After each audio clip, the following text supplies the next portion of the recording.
I just went live, so on that scene that you see up there. So let's see what happens. So meaning that people can see that? I think so.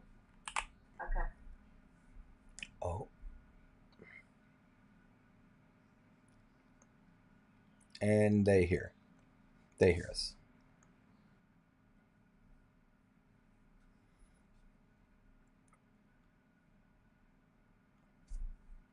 Okay.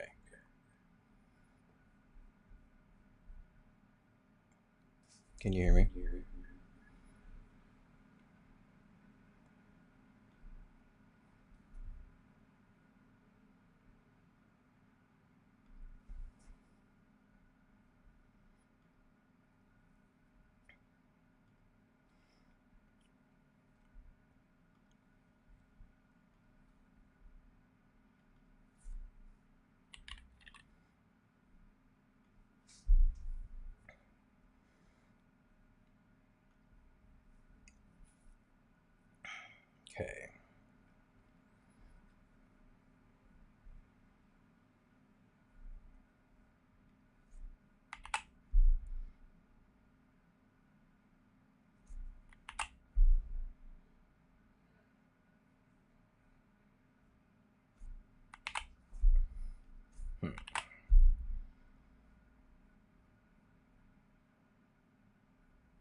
Let's do it. All right, guys, we're live. Let's just go.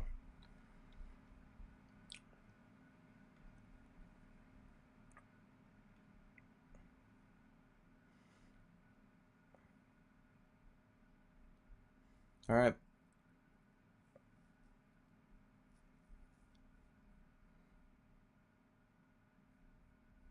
We're live. We're live. Let's do it.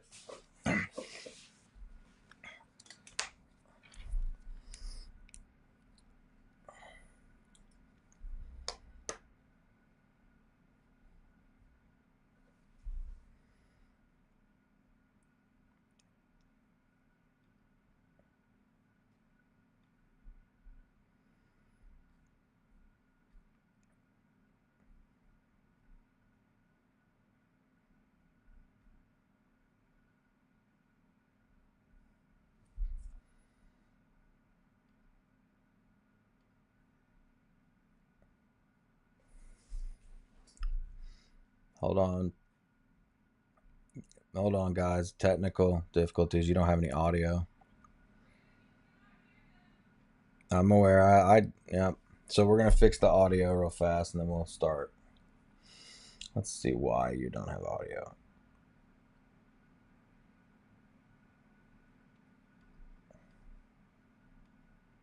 That's all right. I mean, this is where we're doing. We're here to have fun.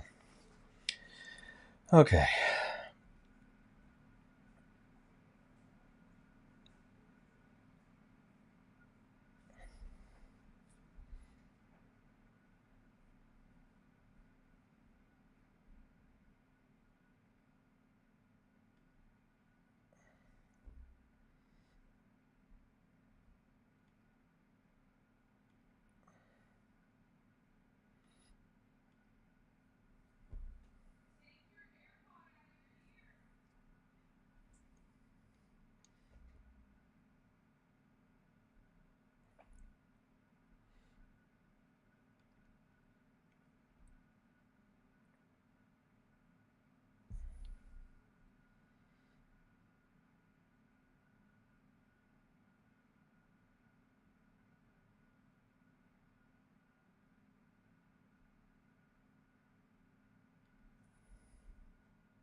They can hear me,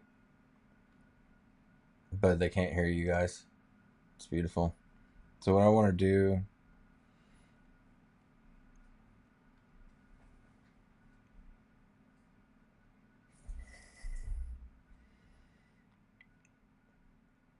Yeah, I mean, yeah, we're just here for a second. Mute Heidi. I'm doing that now.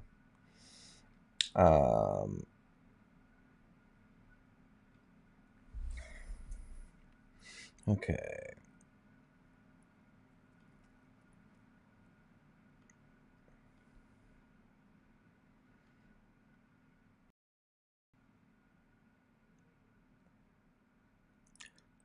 Everybody, we're working on it. We'll be there. We'll be fixed in just a few minutes. Give me a second.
So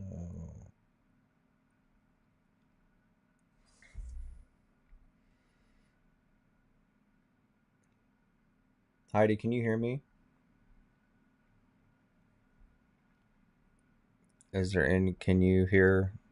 Can you guys hear Heidi yet?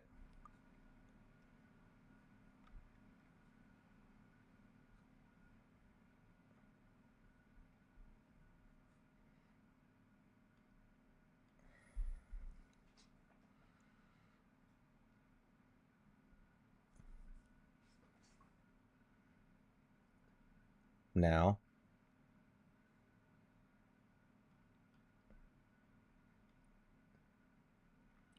So interesting. I have no idea. Give me a second.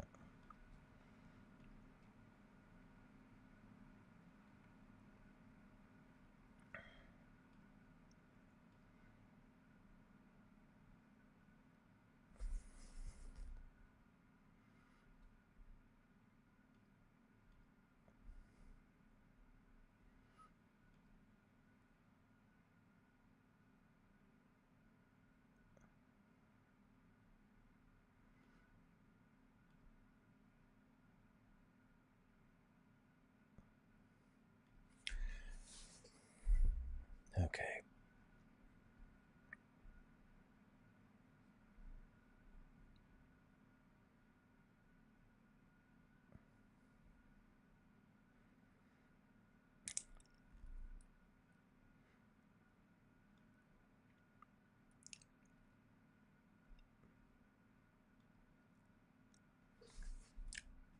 What about now?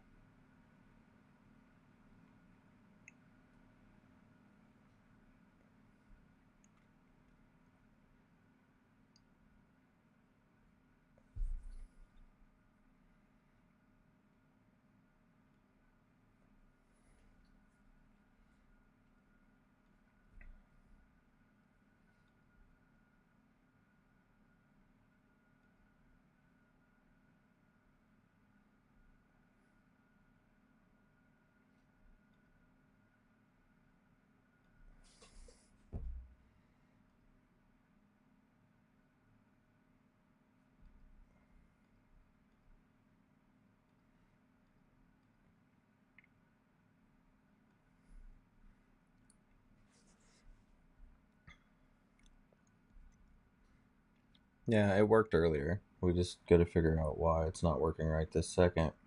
For a while, guys. So we're gonna be here for a long time, couple hours, hour and a half. So sorry for the beginning roughness. We'll edit it out on the repost.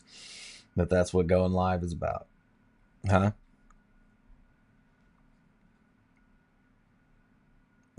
Oh, that's fun. Yeah. So there's a delay. Yeah, you're seeing a delay.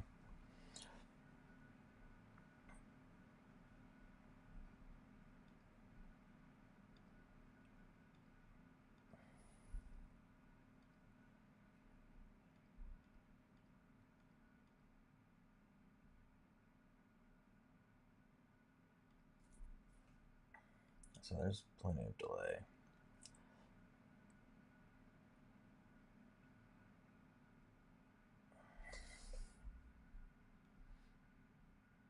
This is fun.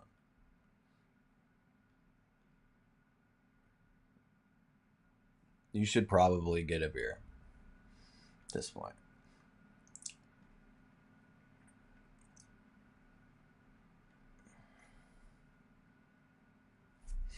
Yeah, make a post, and we'll. What we're gonna do is I'm gonna try to figure out. It's. I think it has something to do with Zoom. That's the truth. I think it's the Zoom not coming through.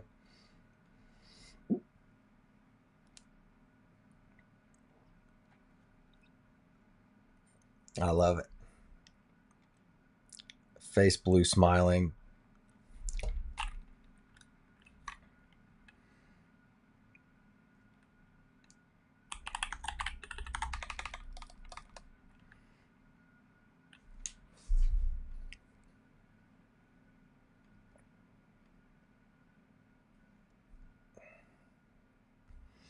I don't know yet, to be honest.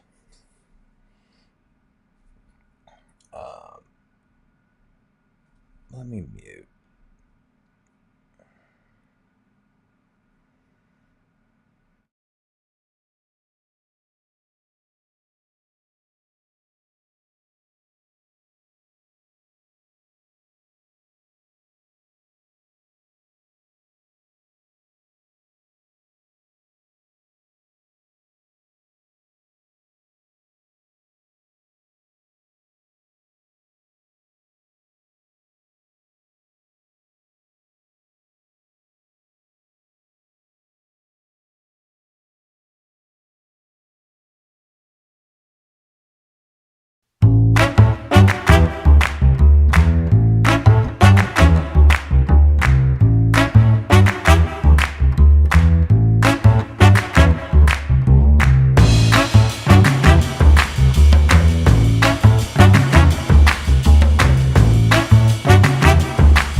Can you hear me through the end now?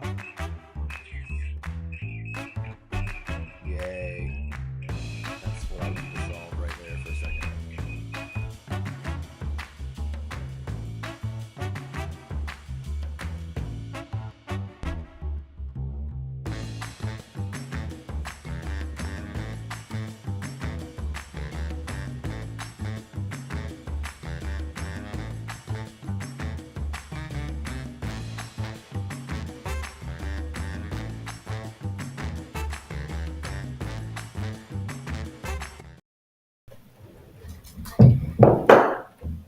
Hello. Hi, can you hear me? We are on the, yes, we're on the air. Is this good? Is it working? Can everyone hear us? All right. Okay, great. So Kristen, the only difference with us is that we're not going to be able to see all those awesome graphics, but everyone else can see it. Okay. Okay, So keep that in perfect. mind. All right. We're going to start over. We appreciate everyone's patience. I am Heidi Leslie. Welcome to the first, obviously, ever live NKH Association chat to talk about the Colorado Blitz. Again, Heidi Leslie with the Broden's Friends Foundation. And I am also the proud mother to Broden. We live in the beautiful city, just south of the beautiful city of Cleveland, and we are thrilled that you are here with us tonight. We have a lot of great things planned, but a little tech difficulties aren't going to stop us. Kristen. Thank you, Heidi. And I am Kristen Archibald, founder of NKH Crusaders, mother to Thomas, who has a typical NKH and live just south of Boston. Welcome, everybody.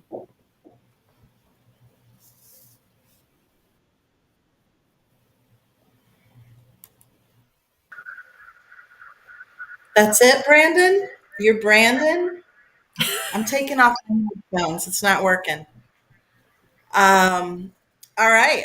Well, Brandon is with the Lucas John Foundation, and we are here to talk again about the Colorado Blitz. A couple housekeeping items, right, Brandon? Do you want to go over that? How people are going to be asking us questions?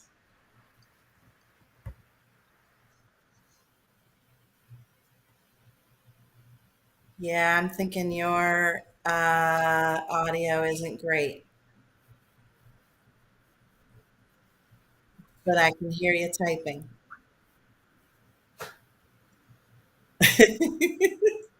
All right. I'm going to keep talking and we'll see.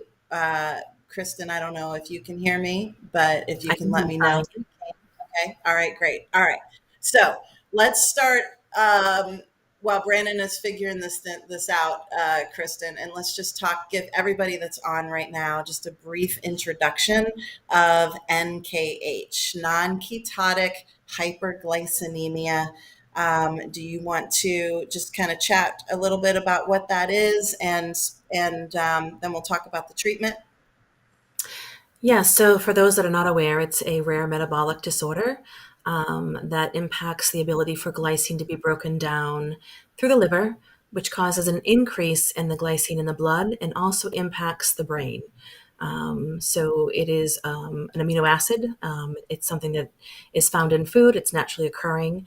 And so when you add a defect in the gene, it makes it harder for your body to break down the levels to a normal level. And when it gets high, it causes increase in seizures, lethargy, developmental delays, feeding issues, walking issues, lots of global delays as well. And again, it's something that's really hard. You can't just remove it from your diet. It's in pretty much every food you find, and we have very few treatment options. If you want to go into the treatment options, Heidi, the one that we have, that would be Yeah. great. Yeah, absolutely. And that's why we're here tonight. So, sodium benzoate is the main treatment option for our children. It is designed to bind to that excess glycine that Kristen is talking about and hopefully excrete it from our kids' bodies in their urine. There's no real research proof that shows that this treatment works in the brain, which is this is a brain problem. It works to reduce the glycine in our blood levels, our plasma, but it doesn't do anything for the brain. So, why we're here is because of the most recent research that is coming out of a doctor that we have supported for, over a decade, Dr. Van Hove, who has a new potential replacement for this medication. Sodium benzoate is toxic. It's a preservative. It's in the Coca-Cola that some of you might be drinking right now. It's in the Twinkies that used to be on the shelves. It's a preservative. It's a nasty, nasty medication that if the children are able to eat by mouth like Broden, it destroys your esophagus and your stomach. All of our kids have to be on stomach protection medication, and that includes all the kids that are taking it by G-tube. It's just a toxic, toxic medication.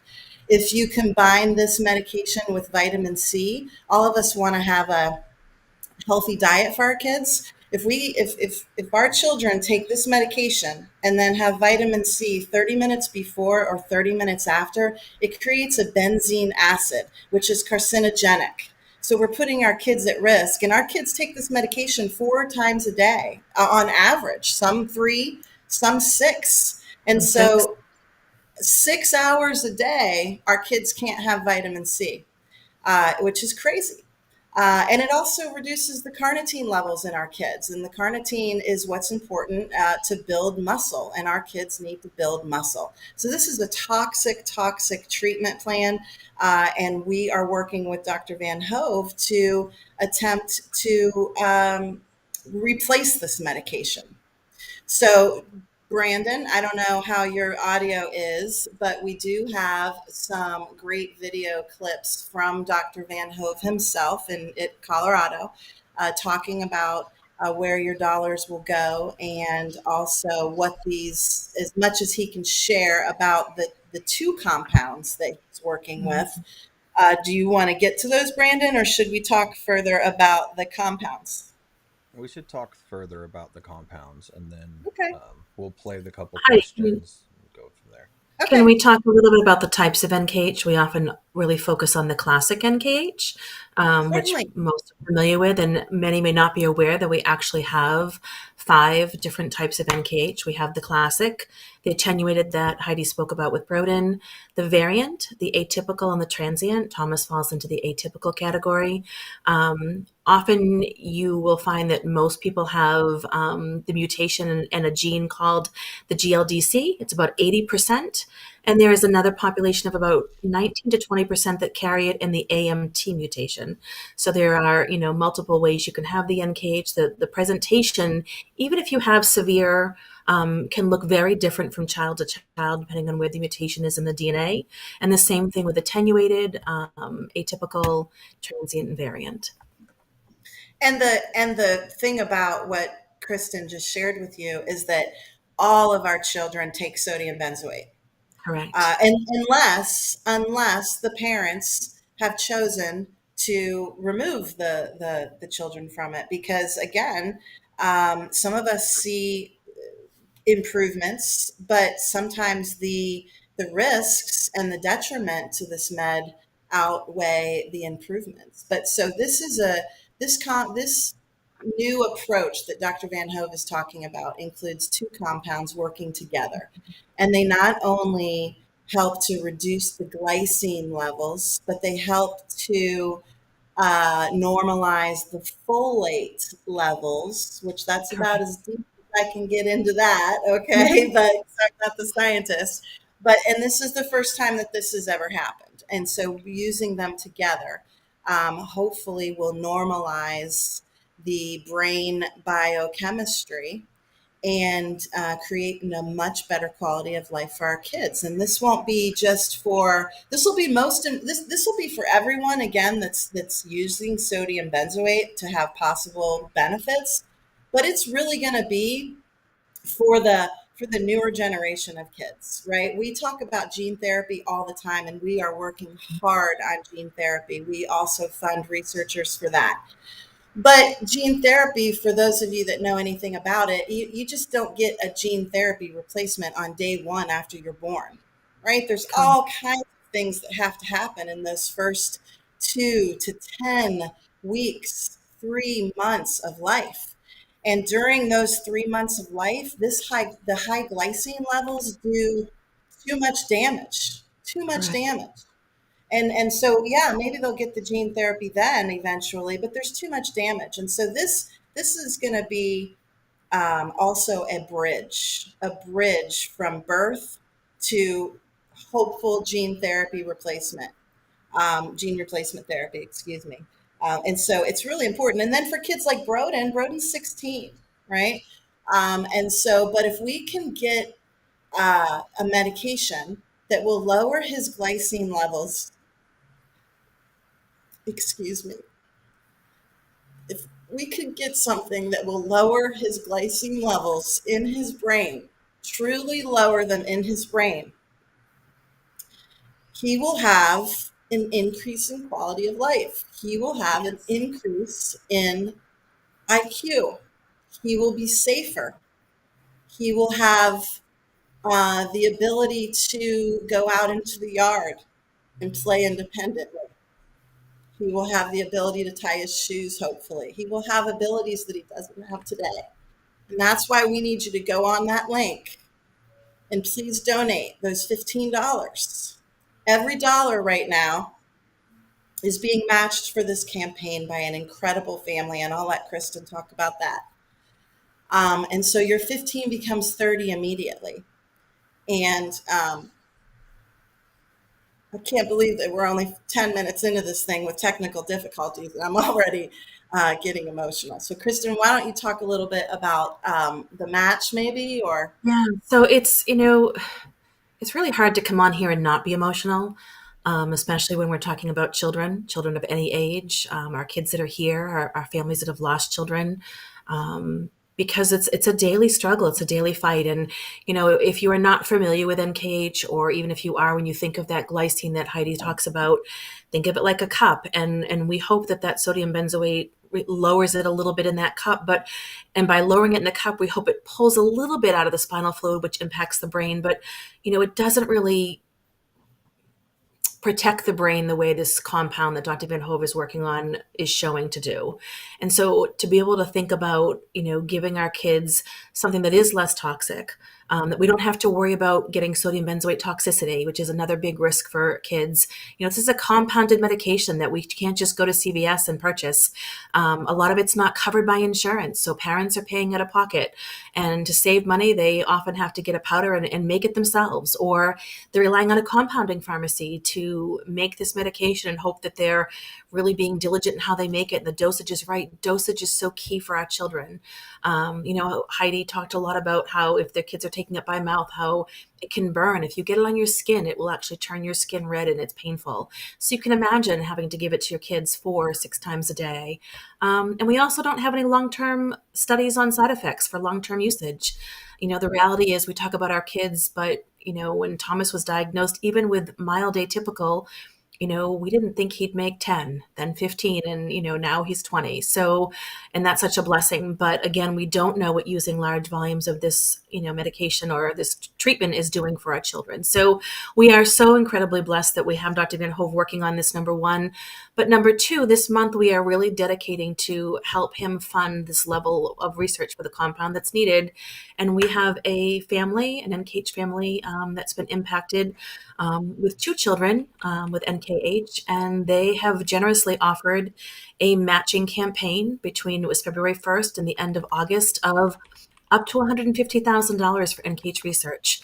which, has never happened in the history of NKH. We work so hard to bring in every dollar. And when we say every dollar makes a difference, we are not just using those words. This money is going into the hands of the physicians who are putting it into the lab and putting it into the research and the tools and the technology and the staff that they need to bring this to the next level. And so, yes, your $15 donation becomes 30. We have had an incredible start, being 15 days into this Colorado Blitz, and the team behind it has worked so hard to kick this off in a very short amount of time, and to be over 20,000 is incredible. But to know that we have that money for the matching campaign sitting there waiting for us to grab it, and that ability to give Dr. Van Hove what he needs to move this to the next level. And that's kind of what we're pushing for. So, we encourage you to go on and donate that $15, share it with your friends and family. And I know that we're always coming on here and asking for money. But again, think about what we are. We are parents with children facing a rare terminal diagnosis who are fighting for better treatment options and hopefully someday a cure. But for now, we are focused on a compound that will impact all of our kids, like Heidi said, and not just those with, say, a GLDC mutation or AMT. It's for all children. And that's just a very powerful thing for us as parents. So we really want this, and we want to be able to support Van Hove with what he needs to make this happen. Absolutely. Absolutely. And right now we're just shy of $25,000 with 357 people contributing. 357 families are helping us help our kids. And that Which is a huge jump, because we were just at 252, I believe, either yesterday or this morning. So yeah, that's yeah, incredible. absolutely. Incredible. Absolutely. Yeah. So as Brandon is continuing to work, the good thing is that hopefully many of you have seen snippets of this incredible interview that Kristen conducted with Dr. Van Hove just in the last few days. Just a little history of how this Colorado Blitz came to be. We were all lucky enough to be in Boston recently for the annual NKH Crusaders Conference hosted by the NKH Crusaders and Kristen here on the call with us. And we had a short meeting with Dr. Van Hove before we started partying after the conference. And he talked to us about what he needed. He talked to us about the funding that he needed and talked to us about the compound. And we had such an incredible turnout. One of the events at the NKH conference was a cocktail party, a wine down cocktail party after the long day, very educational and conference that Kristen had. And we had so many new families wanting to help, wanting to get involved. And so that's kind of how this Colorado Day Blitz started. But she did an incredible interview with Dr. Van Hove. And so hopefully some of you have seen some of those clips already, talking about the money, where it's going. It's going to be hiring staff for sure to get through all of the numerous tests that need to be done. It's going to go to keeping these mice alive, which is just crazy to say, but it is. And then it's going to go to furthering the proof that these two compounds working together change the biochemistry of the brain.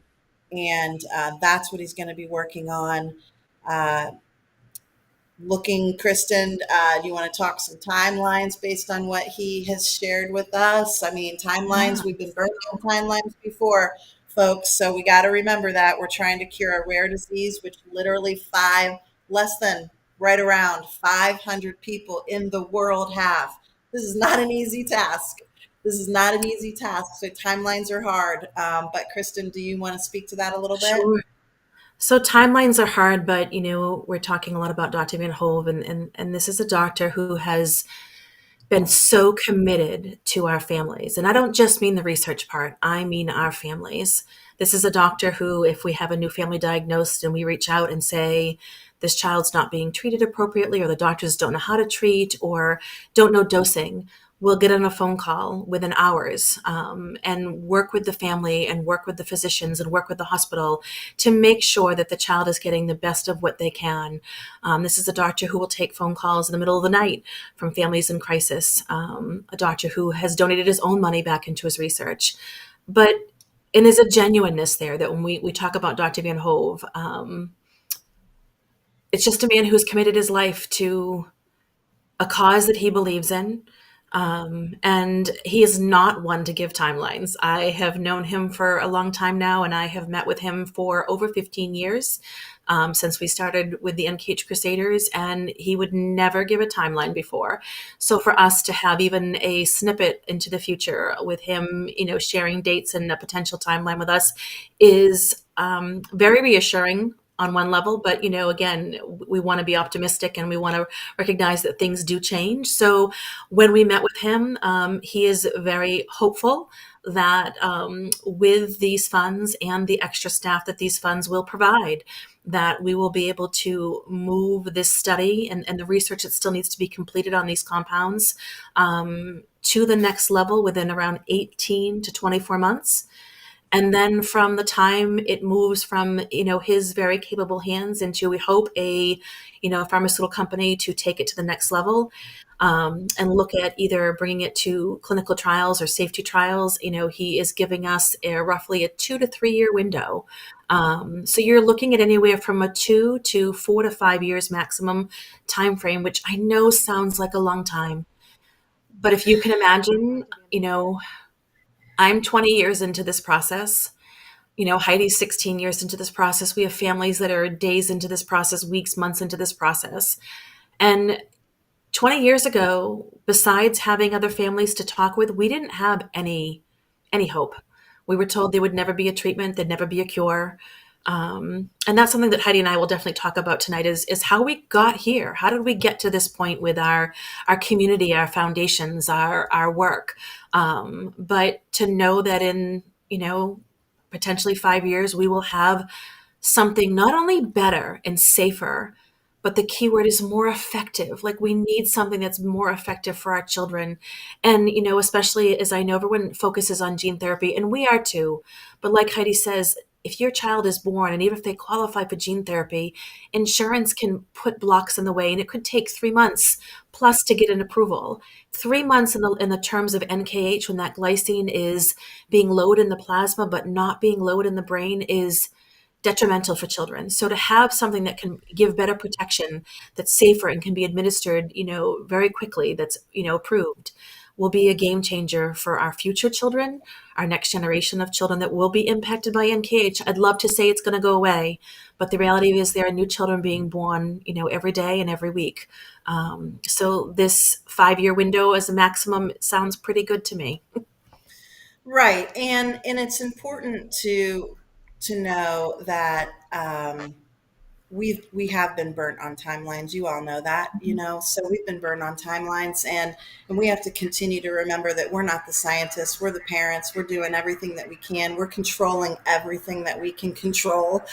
I can tell you that the two compounds, Kristen and I, full disclosure, we work very closely with Dr. Van Hove. We have signed non-disclosure agreements, and so we do know a little bit about these compounds, and we know that these compounds have been used for other illnesses, and therefore safety trials have been done regarding that illness with these compounds. Mm-hmm. So one of the things that could speed up that timeline that Kristen just mentioned is the fact that safety trials have already been done. That's not to say that the FDA will just go ahead and say no safety trials, because he is using them together and he's using them for a different illness.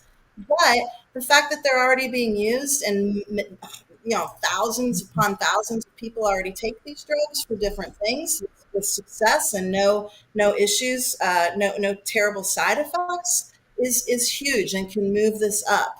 The other thing that could move this up is that he is already speaking with a company. There is Correct. A company, and that company has already put money in, right?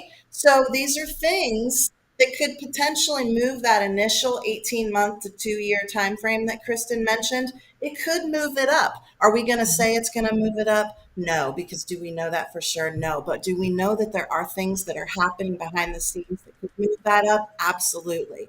Correct.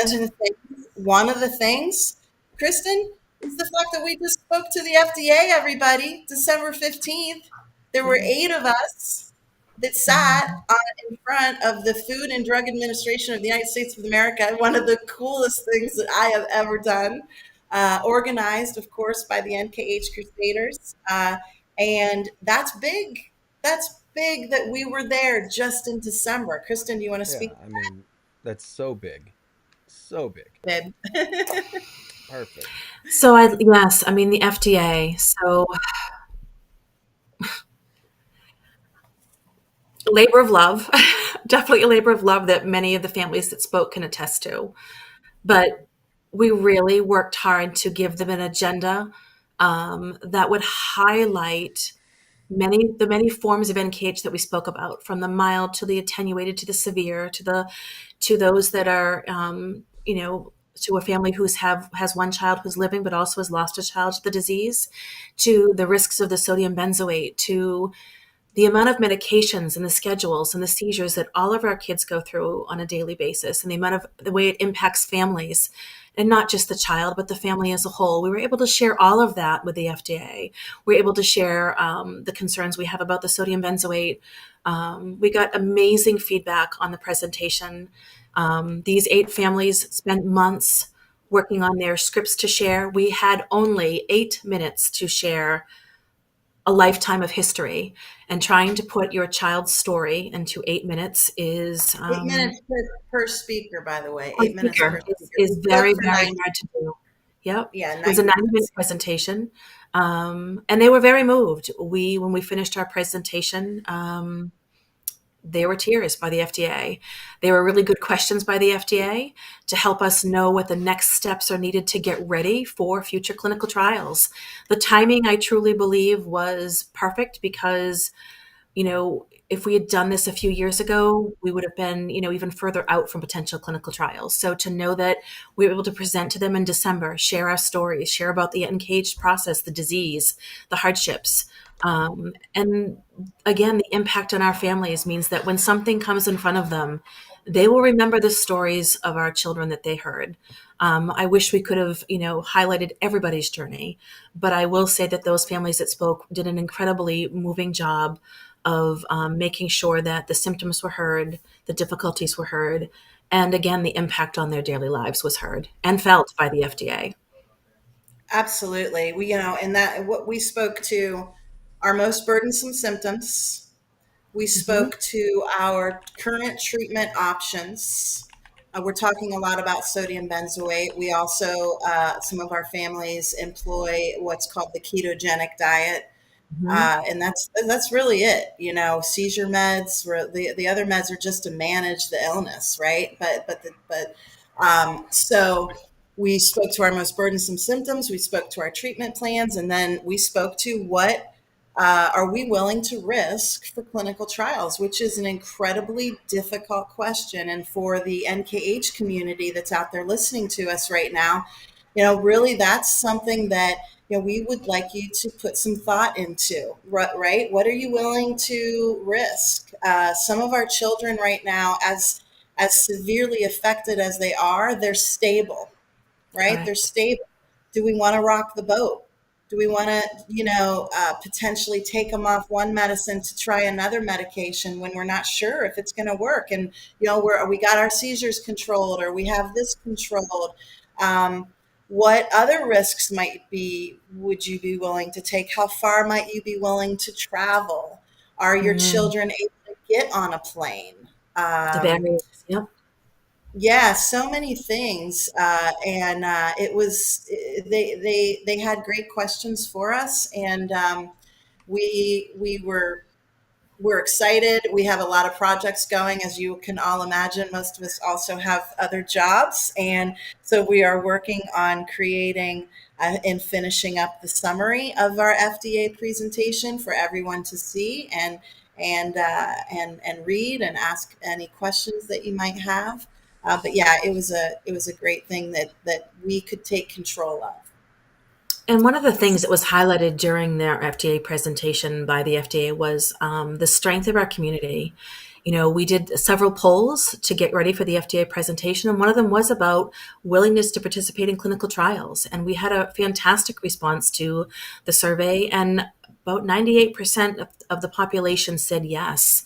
And that is really important because when you look at any treatments that may come down the pipeline, you know, pharmaceutical companies want to know that the population is interested in something. If they have a rare disease that is less than 500 across the globe and they have a response of only 20 families, and out of those 20 families, maybe 50% wouldn't qualify due to age or other factors, it really puts the limits on it. So when we can show power in numbers, which we're able to do both with the survey questions about the clinical trial readiness and about with our patient registry that we shared with them.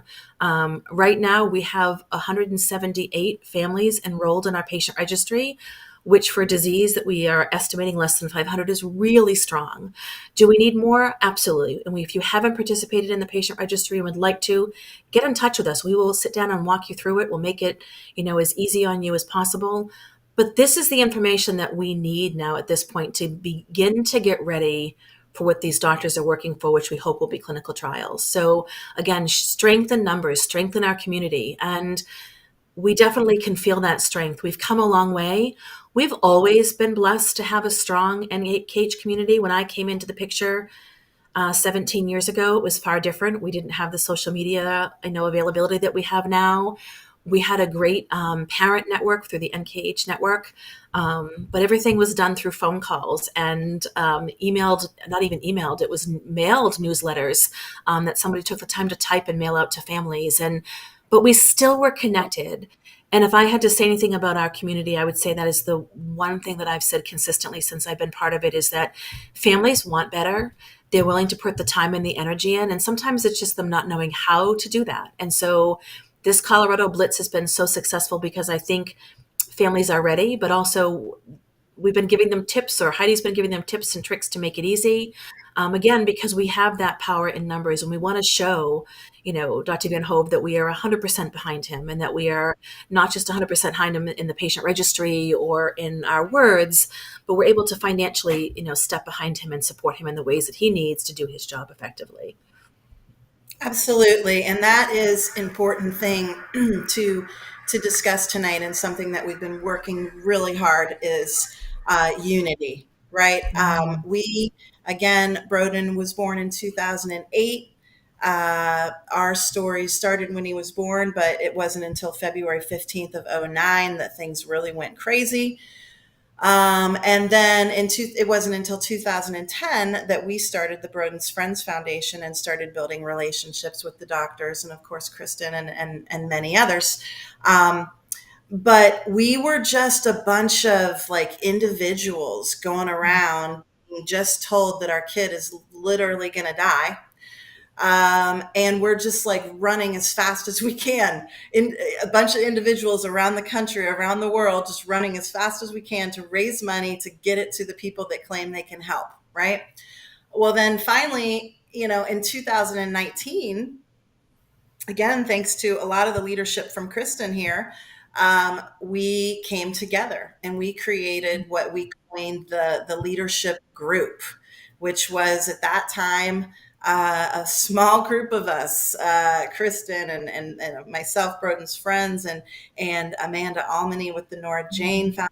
And we had, of course, the Kendricks there from the UK, and Joseph Skoll were with us in the beginning, and the McLaughlins, Ryan McLaughlin, I think, was around that table in the beginning. And the Fitzpatricks, if I'm leaving anybody out, I apologize. I'm sorry.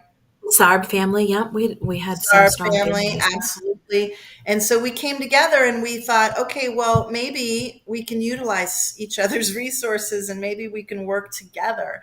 And we're continuing to do that today. We have done so many great projects. The FDA included the patient registry, the first ever NKH International Patient Registry. Almost 200 people on there. So any researcher anywhere in the world, if they want to know how many kids were diagnosed between the ages of 0 and 3 months old, they go there. They can go there. right? If they want to know how many of our kids take this particular medication and could be helped by these two new compounds that Dr. Van Hove, they can go there, right? That's amazing. It's amazing that we have been able to do that. In And that addition to unity, that, Heidi, if I may interject for just a moment, that unity has yes, helped the researchers because, when Thomas was diagnosed, we were told, well, it just impacts the brain. Well, the brain is a very important part of living. But what we realized is as we began to come together, we were families talking amongst families that researchers didn't have the privilege to sit with often. They're getting the DNA, they're getting phone calls, emails, very focused on glycine, very focused on seizures. But when we began to gather together in a room with Dr. Van Hove specifically, and a parent asked a question about a GI symptom, and Van Hove's response initially was, "Oh, that's not a part of NKH." And it was asked, well, a lot of our families have the same issue with their children. And he asked, how many people in this room have a child that has delayed gastric emptying? And 90% of the hands went up. And it was shocking to the doctor because we are so focused, or we're so focused on seizures and glycine, that we were often missing the other ways that NKH was impacting our children. And so this registry, to have a place where people are going in and putting in their diagnoses, and doctors can go in and look and see, wow, a lot of these kids have, chronic infections, or cortical visual impairment, or delayed gastric emptying, or, lots of issues.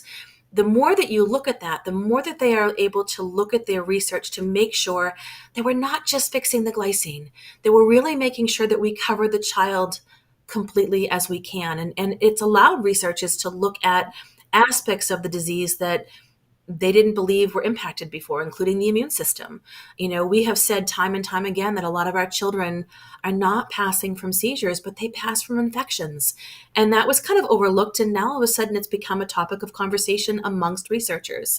So again, this registry has been a key for researchers to, gather, like Heidi said, this important information, but also a way for us to give them the important information that we are all dealing with on a daily basis with our kids, so we can kind of find common denominators that researchers can look at to make sure, again, that they're not just treating the glycine as just the issue, that they're making sure that they're looking at the body as a whole to make sure they're encompassing all the areas. absolutely. There's such an array of symptoms with Mm-hmm. NKH. Broden again being attenuated, and as Kristen shared with you, there's the severe, and then there's the attenuated, and then the attenuated version is broken into three versions: intermediate, or poor, intermediate, and good. Broden Mm-hmm. is intermediate, attenuated intermediate. Basically, what that means is that he is able to walk. A lot of kids can't walk, and he does have some verbal skills. Many of you have heard him. He's got some choice words, that's for sure. And so his most burdensome symptoms are certainly manifest themselves in behavior, in cognitive disabilities, in gastrointestinal, mainly, as Kristen was saying, the delayed gastric emptying, um, projectile vomiting in the middle of the night because his gut stops working to digest the food and then he chokes. I know many of the NKH parents on here understand that. He also suffers mainly when, as Kristen said, when with illness and infection, severe chorea. Again, I'm lucky. Broden has this severe chorea, which is means dancing in Latin, by the way. So just think of, our kids' bodies constantly moving. Broden is only that way typically when sick, although he does have some odd movements. But our friend Nora, Amanda's daughter, she is affectionately referred to as conducting a symphony because her body is just always moving. So that's kind of how this affects Broden, but other kids are completely different. And the best part of this is that these compounds that we're talking about, these compounds that we need you to go onto the link that we've shared with you and that are on all of our Facebook pages, that's why we need you to go there. We need you to go there because this medication is going to help, has the potential to help every child that has high glycine, and is using sodium benzoate, likely ineffectively, to lower the glycine in their brains. Some other ways that we have come together, Kristen, as the leadership, the community support. Do you want to speak Yeah. about that? We one of the things we learned early on was, we talked a little bit about just with the sodium benzoate, the cost of medications and the hardships. And, many of our families have had to go from 2 income families down to one because someone needs to be home to care for the child 24/7. Many families are not able to get nursing in the states that they live in to support them working. And it's basic needs. These families are not asking for, a trip to Italy, or they're asking for clothes for their kids, or, extra diapers, or formula, or medication coverage, or even some alternative therapies. I mean, when we think about the options we have for our children, again, it's really limited sodium benzoate. And so a lot of our families, like myself, have turned to alternative treatments like chiropractic care, acupuncture, or some families have used like a hyperbaric chamber, craniosacral work, red light therapy. There's so many different things, but accessing the treatments that are beneficial. They may not cure our children, but they give them some relief. They either sleep better, or I've watched, when Thomas was younger and had some acupuncture done, he would sleep better for a few nights afterwards and have a little bit less problems with his pains in his legs from walking or tone. And to be able to give your child that is a gift as a parent, and for financial to be a barrier. So we've worked really hard to look at the families as a whole, and we have a wonderful program that we offer around the Christmas time called Ellie Kate Wishes. And this was done in honor of Ryan McLaughlin's daughter, Ellie Kate, who Ryan was one of the first families that I met when Thomas was diagnosed, and Thomas and Ellie Kate were similar in age, and they were phone buddies. Even though Ellie Kate couldn't talk, they would get on the phone together or mail each other things. And when Ellie Kate passed from NKH, I felt the need to do something to honor her. And so we started something called Ellie Kate Wishes, which is we raise money throughout the year. Sometimes we have money raised at our fundraiser here in Boston as part of our conference. Other times we do it through the Raffles for Research page. But we can either have a family nominate their child, or another NKH family can nominate somebody else's child. And it's a beautiful thing to see, a family from, we've had a family in the UK who often will nominate somebody else's child. And the families have a hard time asking for themselves, but we've gifted, jackets that have been, made to fit, G-tubes or strollers, or, adapted wear. We've gifted swings that children can lay in because positioning is so hard with kids with their tone or their muscle strength. So to be able to give them a swing that they can go back and forth in that fits them, or a bouncy seat, or a bath seat. Imagine trying to lift your child who is 50 or 60 pounds, and there's no traditional bath seats for them. And bath seats are very hard, and they're not covered by insurance. So we've been able to gift bath seats to families who need them through this program. And it's something that, it's one of my favorite things to do around the holiday time, because it's light, but it's also honoring the memory of someone whose life was far too short, but who impacted so many children, and especially our family when she was here. But to see other families step forward and donate, or nominate a family is pretty special. We've been able to offer also holiday meals. We have families who are actually in the hospital time at Christmas, or just, cannot afford to put on a traditional Thanksgiving dinner or a Christmas dinner. And so we have programs that are often set up to, register for that. And that is also a beautiful thing to see. It's something so simple. And it's those simple acts that I think remind our community that they're not alone.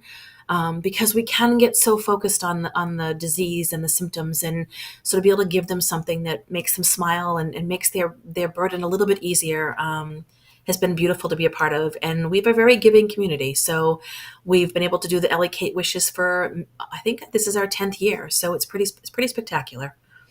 It really is. And Ryan was on the call, and I don't know if she still is. And due to technical difficulties, unfortunately, we haven't been able to bring anybody else in. But Ellie Kate made a huge impact on our entire community and her family. And certainly, she has a sister, Lucy Bell, who also has NKH.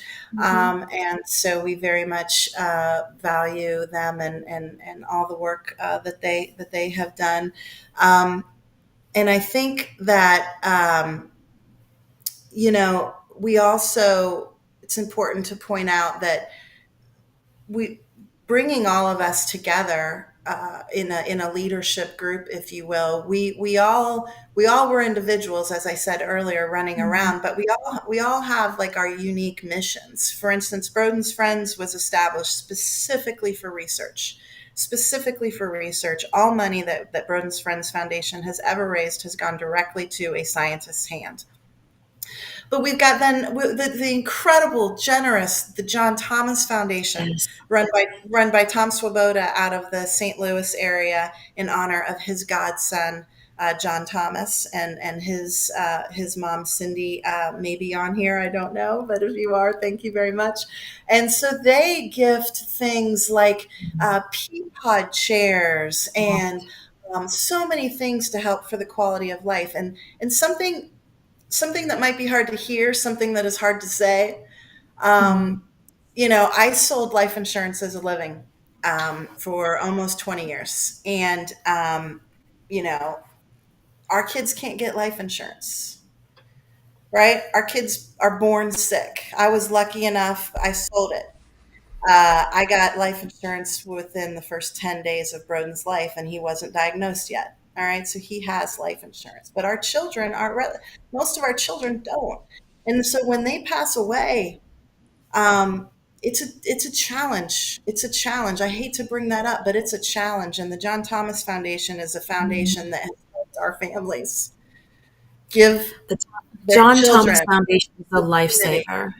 Yeah, it is a Yes, true lifesaver for our community. And as Heidi said, it is really emotional when we talk about why we need them. Yes, for the Peapod chairs and the adaptive devices for our kids, but they have supported many families who have lost their child unexpectedly, like Heidi said, without that insurance coverage. And, you know, families want to give their child a final gift of a beautiful ceremony, and that's so important to them. And it's important to us, and we can't lose sight of that. And every time we go to Tom and he goes back to the John Thomas Foundation and the leadership there, they always say yes. You know, they've never denied a family what they need.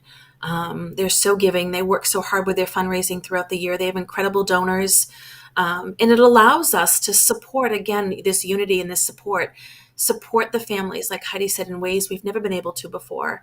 And we are so thankful for Tom, who actually has come to the last couple conferences and been able to meet some of the families he's helped in person. And, you know, he when I reach out and say, hey, I have a family in need, connect me, I'll take care of it. And he always does. And he does it in a way that families feel comfortable sharing difficult moments with them. It's not easy to ask for help.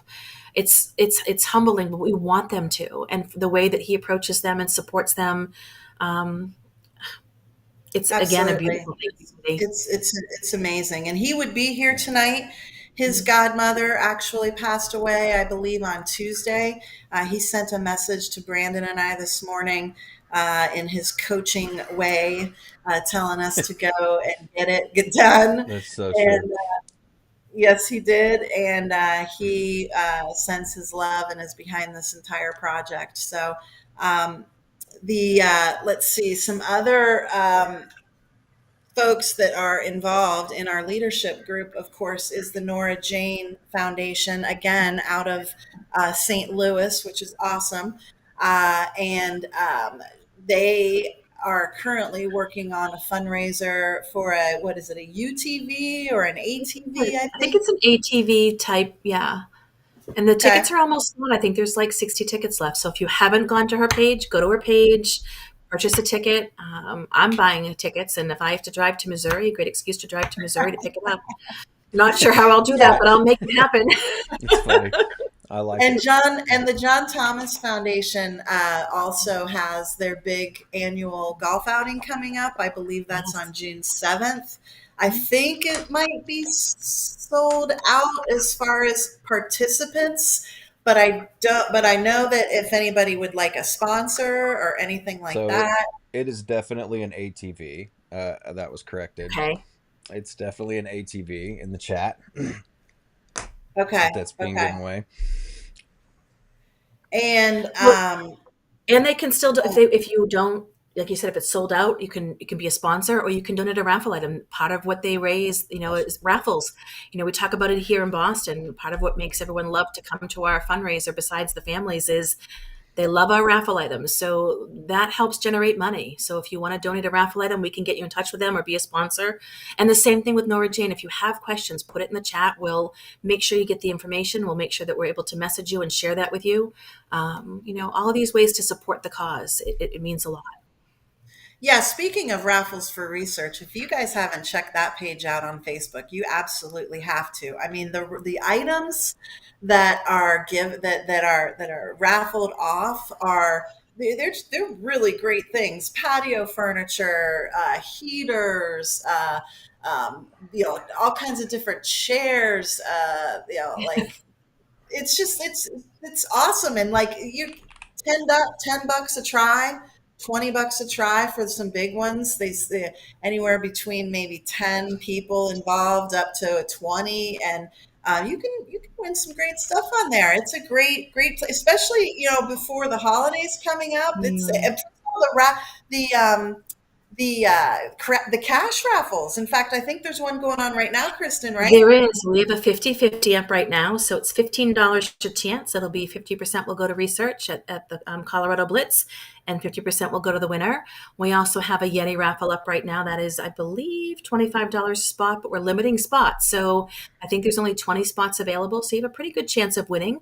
And we started this back off. We had a little break when we were doing our fundraiser and stuff in April. And so we kicked this back off on May 1st, and we've already donated $1,200 to the Colorado Blitz, courtesy of all of you participating in those raffles. And we're hoping to be able to donate. My goal was to do 3,000 for this month. So, get on that page, share it with your friends and family. We do have things throughout the year, but it's a lot of fun. It's a great way to win things, like Heidi said, and it's a great way to help out and potentially win something in the process. We've done jewelry. I think we've had a big request for a black stone grill. That'll be our next one, probably going up after the Yeti closes and the 50-50. So if you haven't found it, join the page, and it's fairly simple. It's through Venmo. We draw live on the air, so we're able to watch the drawing, and if you're chosen, we get right in touch with you and get your item in the mail. So again, we're generating funds, and some of those raffles may only bring in $50, but to me, $50 is $100 right now. And if we've raised $1,200 so far, that's $2,400 towards our match. So every dollar, I know I sound like a broken record, and I'm sorry, truly is making a difference in helping us reach our goal. It really is. I mean, it really is. That's what's holding us up on this project right now. It is staffing. Right. It is Yep. staffing. To get the next 6 to 18, 24 months, to get the necessary work done on the mice, and that's what's really stopping us. So it's important. We got to talk about the money. If you're in the northeast part of the country, this August, and I apologize, I don't have the date, but the Carson's Cure, my buddy Carson and his mom, Jacqueline and Jacob, are in Vermont. Right? They're still in Vermont, right? Yep. No, they're actually in Massachusetts now, but I think it's still held up in that area. Okay. Um, Okay. All right. That's right. They moved. Yeah. Well, they do a softball tournament every year. I mean, how mhm. fun is that? And again, so if you're in that area, look up Carson's Cure on Facebook. We can get you connected there as well. They're a great couple, and Carson reminds me so much of Broden. Carson, I think, is 5 or 6 now. He's on my Facebook page for sure. If you look to the Broden's Friends page, you will see that young man. I love him. Um, and then let's talk. Oh, we're talking a lot about this link, okay? But we can do Ready to checks. do a fun check? You want to do a fun check? Yep. Yeah, I got a check right here for $200 that somebody sent me, that we will send in. Now that will not be show on the total that we'll see online right now, obviously because they don't have it, but also that's just going to be in a different. But we will get that. We will have all those totals at the very end. But yeah, write a check. That's certainly correct to the Colorado Foundation, University of Colorado Foundation.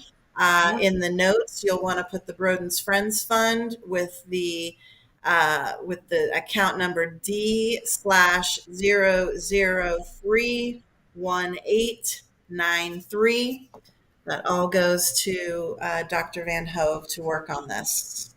All right. So we've gone Yeah. up a little bit. It's 24,913 now. Wonderful. So we're almost getting to So 25. We talk about the finances, Heidi, and there was a time, years ago, and Heidi will remember these days when our goal was just to get the mice. We had nothing. And so, we were just paying to breed a mice colony. And we didn't know what research was going to show. And so we weren't focusing at that point on the cure. We're just focusing on getting mice. And it's no longer that the technology and the research isn't there. What's truly is standing in our way is the money. And, when you ask researchers what they need or why they stop researching, it always comes down to the money. So that's why we're always on here asking and doing fundraisers or donations or looking for $10 here and selling t-shirts or whatever, because we know that with more money becomes more staff, with more staff able to move things forward quicker and do more. And it's that doing more that will get it into the hands, we hope, of the pharmaceutical companies sooner. So research is Absolutely. And there. let's give a couple shout outs. The Ludwig family, Jessica Yes. and your husband for your beautiful son Jordan. Your name and your son's name is coming up on this nonstop. The Jacob Kim family. Go ahead. The Jacob Kim family. We want to give them a big shout out for all the donations that have come through to support Jacob Kim and his journey with NKH. We're seeing your name come across the screen all the time. So thank you for supporting and donating. It really does make a difference. And that's another benefit to this Colorado Blitz, this month-long event. We honestly, I'll say it, we didn't really even know the Jacob Kim family. And the Jacob Mhm. Kim family, kind of found us and we kind of found them. I'm still looking forward to saying hello to them. But they're now part of our family. We didn't even, they were always part of our family, but we didn't know they were part of our family, and now we do. And so now we can't wait to reach out to them and love on them as much as we can. And of course, sweet Ronan. Yes. Ronan lives in Hawaii, and his mom Angie. I'm not. Kristen, do you want to pronounce the last name? I don't want to butcher it. Uh, Villavon. Villanov. Yep. I think so. Yep. Yeah, You got it. but you have an I love it. incredible community. And I'm telling you, if I'm ever out in Hawaii, if you're on here, I don't know if you are or not, but if I'm ever out in Hawaii, I'm definitely playing some dodgeball with you. You are awesome. I love watching your stuff, man. I love it. I want to play some dodgeball. And Um, we've seen the McLaughlin family for Ellie, Kate, and Lucy. We've seen some donations come through for them. So again, thank you for everyone who's donating through them. Shannon Seymour, another family who's been very active and getting involved. And that's what we want. If you're listening to us and saying, I don't know how to do that, or it's too much, talk to one of us. We're happy to guide you. We're happy to support you. And you can yes. jump in where you're comfortable. We want you to be part of this process, and we need your support. We need your donations and we need your support. Shannon was another one that was going to pop in here for a little guest Yes. spot tonight. Thank all of her wonderful supporters, and inspire you further with her sweet Luca. But unfortunately, we weren't able to get that done this time. But we appreciate you, Shannon. And then, a little shout out to Maggie, one of my newest and friends and definite hair goal girls. Maggie's 2 years old, and her mom and dad, Sarah and Trip, are killing it.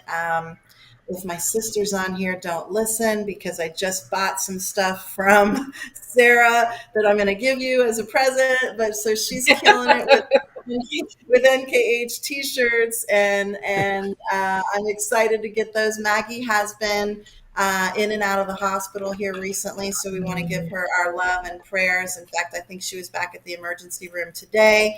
So we're thinking of you very much and love you very much and appreciate, you're in this new, nobody wants, it's like we're all happy, right? We're all happy and go lucky, when somebody joins our community because we have a new friend, but it sucks. The fact that Maggie's in our community is awful. The fact that Miranda Stahl's son, Reese, is in our community. We had such a great time together in Boston, and I loved getting to know every one of them. But I don't want their kid in this. No. It's it's tough.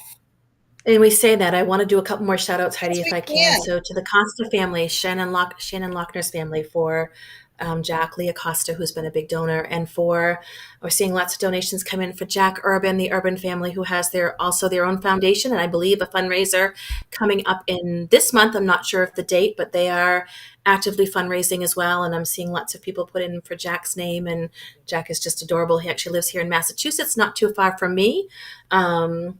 Caitlin Flinders, we're thankful for your family for donating. Again, people donating for Jordan Ludwig. So, I don't know how to say Caitlin, thank you. I feel like that's it's the not enough. Clarks. That's the Yes. Clarks, I think, too, right? Yep. Todd Clark. I see Yep. your name on the raffles for research all the time. That's fantastic. Brandon did Braylon just say, Flinders. Brandon just messaged me saying that we can potentially get somebody on here.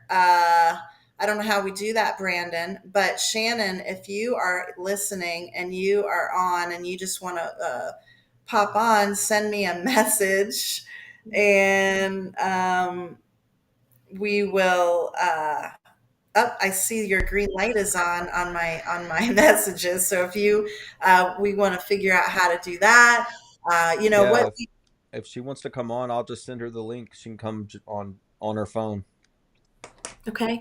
And while you're doing that, Brandon, I'm going to do a couple more shout outs. I want to give a special shout out to the Fitzpatrick family. I'm seeing some donations come in memory of Fiona.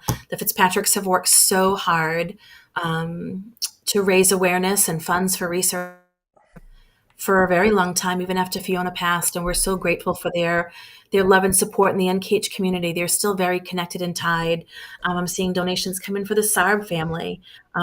So it doesn't seem like it's enough what I'm saying, thank you, but I want you to know that we truly do mean it, and it truly is making an impact in what we're trying to do here as a community. Absolutely. I'm getting you on here, Shannon. Brandon, that link that you just sent me, you just want me to send that Yep. to, oh, no, I Just can't do it. I don't want, I just added it. Cancel. I'm doing it again. All right. I want to do that. Um, can you send that directly to her, yep. Brandon? Okay. Doing it All right. now. Cool. Um, with me, your audio is really like hit and miss, Brandon, just so you know, but hopefully everybody else can hear it fine. Can you No, hear Can it? you hear me? it's not really. Go ahead. It's pretty broken up. Can you hear me Yeah. now? It's pretty rough. Exactly. Yeah. Yeah. How about this? Is that better?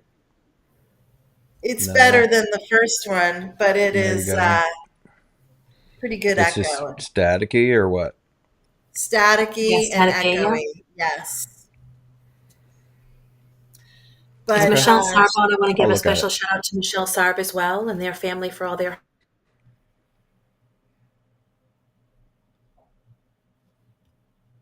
are you there?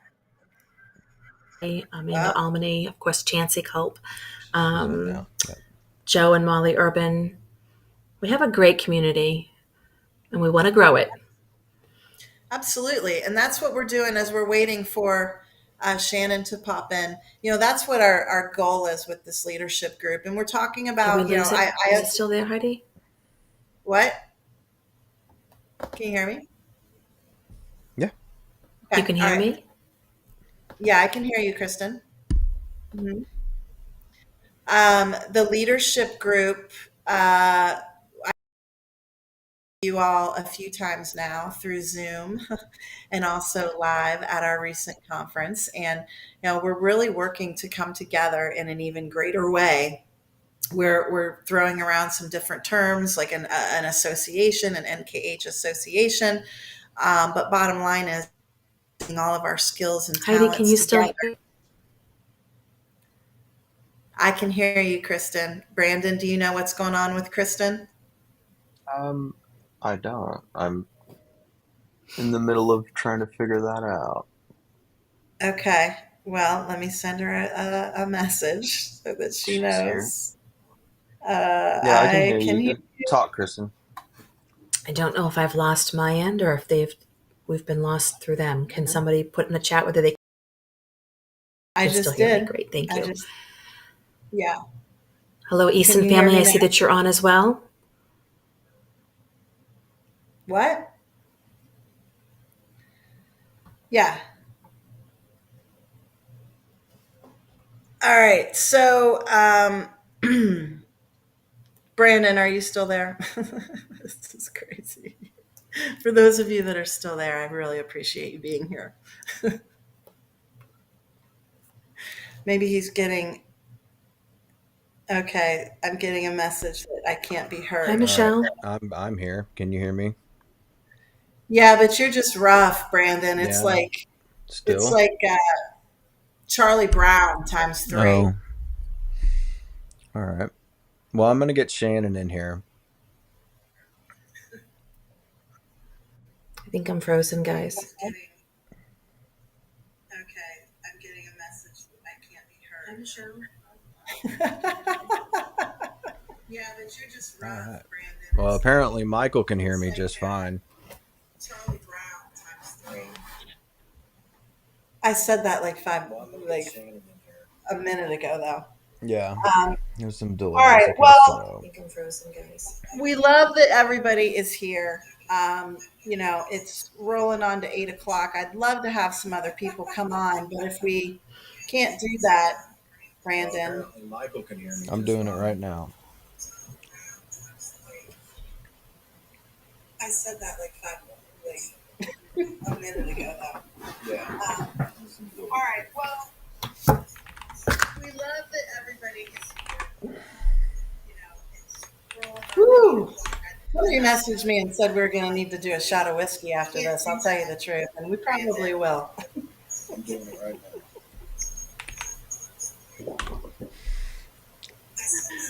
All right, Shannon, I just sent you the link.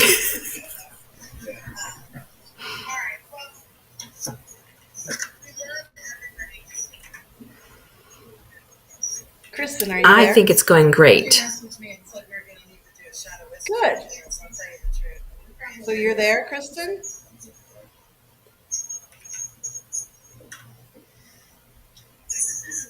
All right, Shannon, I just sent you the link. All right, I'm bringing in Shannon. I'm here, but I can't hear you on my computer. I think it's going great. I can hear you, so you know, and I know we're on this huge, yeah. Huge delay, everybody. All right, here's what I'm going to do. Shannon Seymour is going to be cruising on here. She's got a boy named Luca that had definitely an experience to to his NKH diagnosis. That's for sure.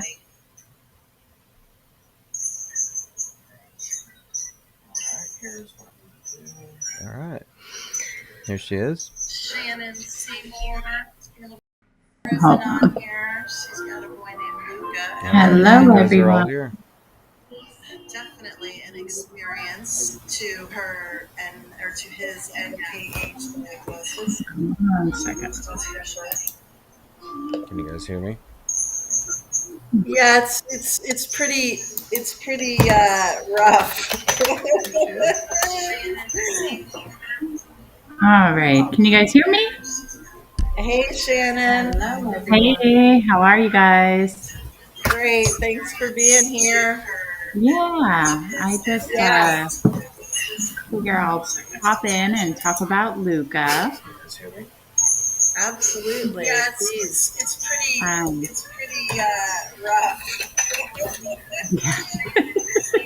yeah. Can you all All hear that right. Can you feedback? guys hear Can you me? all Hey, Shannon. Oh, Hey, how are you guys? great. I'm just going to keep Okay. smiling. Yeah, that's what I'm doing. Anyway, I got rid of the background windows, so hopefully you don't hear the chatter. Anyway, I am Luca's mom. He is about to turn 2 in July. We have had kind of a heck of a ride getting him diagnosed, but I would say about 8 months ago, we just got him diagnosed finally with the correct diagnosis. Unfortunately, we went through the ringer and he was misdiagnosed. So, all the medicines that are fatal to NKH kids, we were giving him unbeknownst to us. It's neither here nor there. We're now on the right medicine. But I just wanted to come on because I've had a lot of my family and friends donate to Luca. And I just kind of wanted to put a face out there just to tell everyone how much this means to us. You don't understand the daily struggles and tribulations that we go through when you have a kiddo like Luca and all the other bumblebees. So the fact that we're able to make a difference and raise money and know that it's going directly to the source. I like to tell people that this isn't like the other foundations that you donate to where, like X amount goes to tax and the other goes to the executives. This is 100% going to the source. So thank you to all of my family and friends. I would list you all, but there's been quite a few and I don't want to leave anybody out. Thank you, Shannon. And that's important, like what you said. There's no true standard of care for NKH.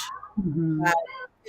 Have a baby go into the hospital in Alabama and a baby go into the hospital in Ohio and have the same symptoms and have the same issues, but there's not the same standard of care to how to diagnose them. And so, as Shannon was saying, there are some very specific medications that are used for seizure control, are Mhm. used for some of the symptoms that our kids exhibit early on that are, Infantile spasms. go ahead, yes. Yeah, infantile spasms, two of the leading medications that are used to treat those, which Luca had for months and months and months, can kill our kids. And unbeknownst to us, we gave him both of them at the same time and wondered why the seizures got worse. Looking back, hindsight, now it makes sense, but we had no idea that we were actually hurting him. Right, which is just horrible to think about, Mm-hmm. and so creating as much awareness as we can to create this standard of care. I'm guessing, Shannon, that you have one. I know that I have one, and I'll credit Ryan McLaughlin for this idea back in 2010. I have a care notebook. Mm-hmm. Everybody's all online now, right? Everybody wants to do everything online, but like right now, we're experiencing technical Yes. difficulties. Yeah. You can, Yep. you can experience I that with show up to the online hospital with a records too. medicine list with all the Yes. Yes, doses, how to mix exactly. it, allergies, what not to do, what to do, rescue plan. Um, but speaking back to that, what saved Luca's life, and as silly as this is, was keto diet. Had we not pursued keto diet, we would have never gotten our NKH diagnosis because they have to run super specific labs. And had we not pursued keto diet, we would have never known. We would have continued on with the vigabatrin, valproic acid, Depakote, and he probably wouldn't be here. So keto diet, honest to God, saved his life. And the keto diet was created, was brought to our NKH community through research. Mm. Yes. If the last decade, 15 years of research had not happened, and all the people on here that have donated to us before had not happened, then that would important that we're all running towards the cure. We're all reaching towards the cure. And I've got it hanging in my other room, and it's true. People talk about it's the journey in life, not the destination. This drug, these two compounds that we're asking you to go on to the Colorado site and donate $15 is going to do that. that Mhm. that's going to help to continue what we are working to do, and it's going to continue to have these drugs available to help our kids, and it's going to continue the research so that the next person, instead of waiting, Broden, 10 months old is when they finally paid attention, even though he was having seizures prior to that, but 10 months old they finally paid attention in 2010. Not until 18 months later, so 28 months into life, did they even allow us to try one of these medications, right? And so this money is going to allow these kids to hopefully get it immediately, and give them the ability to live through other things other than the ketogenic diet. Because if you don't know about the ketogenic diet, Shannon, maybe you can touch on that. It's not an easy thing. It's not an easy thing to No, it's administer. not. It's It's not. a 5-day hospitalization. Yep. So you Mhm. have to be admitted to the hospital. We waited, I think we were on the waiting list for 4 months before we could even schedule the hospitalization. And you can't just go to any hospital to start keto diet. It typically has to be a children's hospital. So we went to Children's National in DC.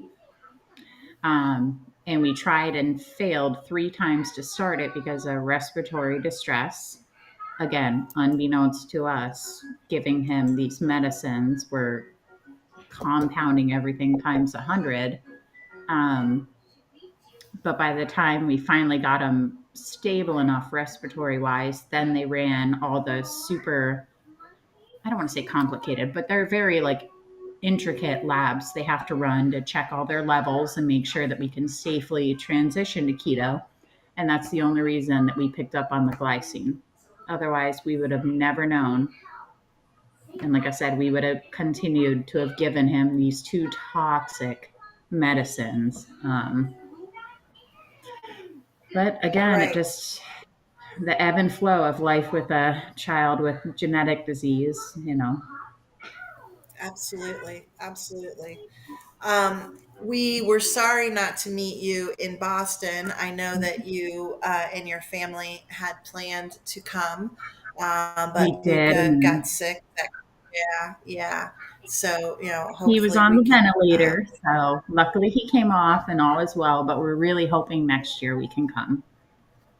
Yeah, Save the date, yeah. October 2025. I know. Kristen and I, we talked in October, so we're gonna save the date. I told Luca to get it all out of his system early on. We're not playing this year. No. That's right. That's Shannon, how right. has the Yeah. Well, community helped you through the early days? I mean, we've been talking a lot about unity Um, and community. Can you share how the community has helped yeah, support you in especially your you, process? Kristen. I mean, I remember messaging you after I got the diagnosis, like so we were in a weird transition. Getting the diagnosis, I could finally breathe, even though it was a fatal, non-curable diagnosis. I could still breathe. Like I'm not crazy. I knew something else was going on. But it just made me not feel alone because that's a scary thing when you find out one, you have something genetically between you and your husband, and every child you have has a 25% chance of getting it, and then Yes. there's no cure. Um, the Even the neurogeneticist didn't really fully understand that. So just to know that there's other families out there, not that I want them to suffer, but that we can join together and not feel so alone. And that's why I felt so compelled to be so involved because of how, I don't want to say welcome, but just how understood I felt in the beginning when I was so scared. and Because it was Shannon, important. Yeah, go ahead, Heidi. Go ahead. so Luca's on sodium benzoate, correct? 3 times a day, yes. All right, so talk to us about that. Talk to us about how you administer that. Talk to us about what it might, what you feel it does, what the side effects, all of it. So Luca had to be transitioned to a GJ tube, which I'm sure not everyone, if you don't have an NKH kid, you probably don't know. So a GJ tube is one tube in the tummy, one in the small intestine. We had to transition to the J tube because the sodium benzoate is so rough on his stomach. He was just constantly vomiting. In my old house, I have stains on my ceiling from him projectile vomiting because of the benzoate. So it's kind of a blessing, curse, risk, reward type thing. Does it keep him from seizing 24/7? Yeah, it does. But does it absolutely rip up his stomach? Yes. And we're already on the highest dose of Pepsid. I mean, there's only so much you can do. Now I give him Zofran, which is an anti-nausea drug, before I administer the sodium benzoate. So again, risk Think about reward. that. So think about that. Let's just stop there for a minute. So we're administering meds to our kids that before we give it to them, we have to give them an anti-nausea medication called Zofran, which is horrible. Mm-hmm. Zofran puts them into a neurological just like craziness. So we have to use the Phenergan. But so this is what we need from you guys is to help us to fund the 2 new compounds from Dr. Van Hove so that Shannon doesn't have to give her child anti 2 nausea medication. medications to give We're one. giving Yeah. medication to help them. He's actually on 3. So he's 2 on medications. stomach. He has delayed stomach emptying. So he's on erythromycin, Yeah. which is actually an antibiotic, but it does speed up the stomach. Then I have to give him Zofran 30 minutes before I give medicine. And then he's on the highest dose of Pepsid available. So 3 Just medications to administer tolerate one. this medicine. Luca is on 15 medicines a day. 15 medications a day. And how many of those, Kristen, you just said it. So 15 meds a day, and multiple meds are to stop the side effects of the medications. Yep. That's crazy. Yep. That's Yeah. crazy. So I'm giving 3 just to give 1. Mhm. And he's still throwing up. So it's not even, I'm just Yeah. minimizing the hard, effects. especially with keto, because you're trying to balance their fluid intake to make sure they don't get into trouble with their fluids. So it's a constant, I'm sure, juggling act to make sure that he's getting what he needs fluid wise when he's Yep. doing the vomiting. Yeah, we call it, we're watering him right now. He's getting his water through his pump. Yeah. And I'm sure that if there were a true standard of care, and if these 2 compounds would have been available at the beginning, Luca would have likely not experienced as much brain damage. I mean, I know, but for a fact, Broden wouldn't have. Broden, that thought alone keeps me up every night, that I gave him unknowingly, but as a mother, you beat yourself up, but that I didn't realize those 2 medicines that I gave him for 6 months to a year, that I'd probably be looking at a different baby had I not administered those, had he gotten diagnosed correctly in the beginning. But again, you were working, Shannon, with the knowledge that you had based on doctors' knowledge. Yeah. So And I get get that it. guilt. Yeah, no, but it's hard. It is something I'm Yep. sure you think about. And again, it's Mhm. why, we've been pushing so hard for that standard of care so that Exactly. doctors don't give those medications and we can figure out which works best for our kids without having horrific side effects. I mean, there is such a Yep. guilt anyways when you talk about a genetic disorder that we carry as parents. Yep. Yeah. It's just, it comes with the territory. But you're doing a great job. Thank you. We I try. hope you know that you're doing a great job. I mean, did you ever think this would be where you would be at? Probably not. So look at Heck no. how hard you had to Absolutely work to not. advocate for him. No, exactly. But you're doing a really good job and he's doing really well because of it. So feel good about that. Yes. Yep. I know So we're doing our best. we're going to see if we can grab a couple other people and bring them into the Zoom, Shannon. But before you log out of this particular Zoom, and is there anything specific that you want the people listening to know about how you feel about this, how you feel about them, and what this is going to help you? I'm just, Um, I'm so excited and I'm so, I don't even know the word. It just, I'm going to be real. I check the donations probably like 50 times a day. And every time I see it go up, it just makes my heart so happy. Like, Mhm. just because I know like how big of a difference this is going to make for our kids. And our kids, their lives already suck. If I'm being 100% honest, their lives suck. So anything we can do to make it easier or better, and this medicine may or may not help Luca in his lifetime. I'm praying that he sticks around for a long, long time, and it does. But even if I can save one family from going through what we've gone through, it's worth it. So just keep donating. That's and you it. know what, Shannon? Drum roll, you just put us over $25,000, babe. Yay! Thank you.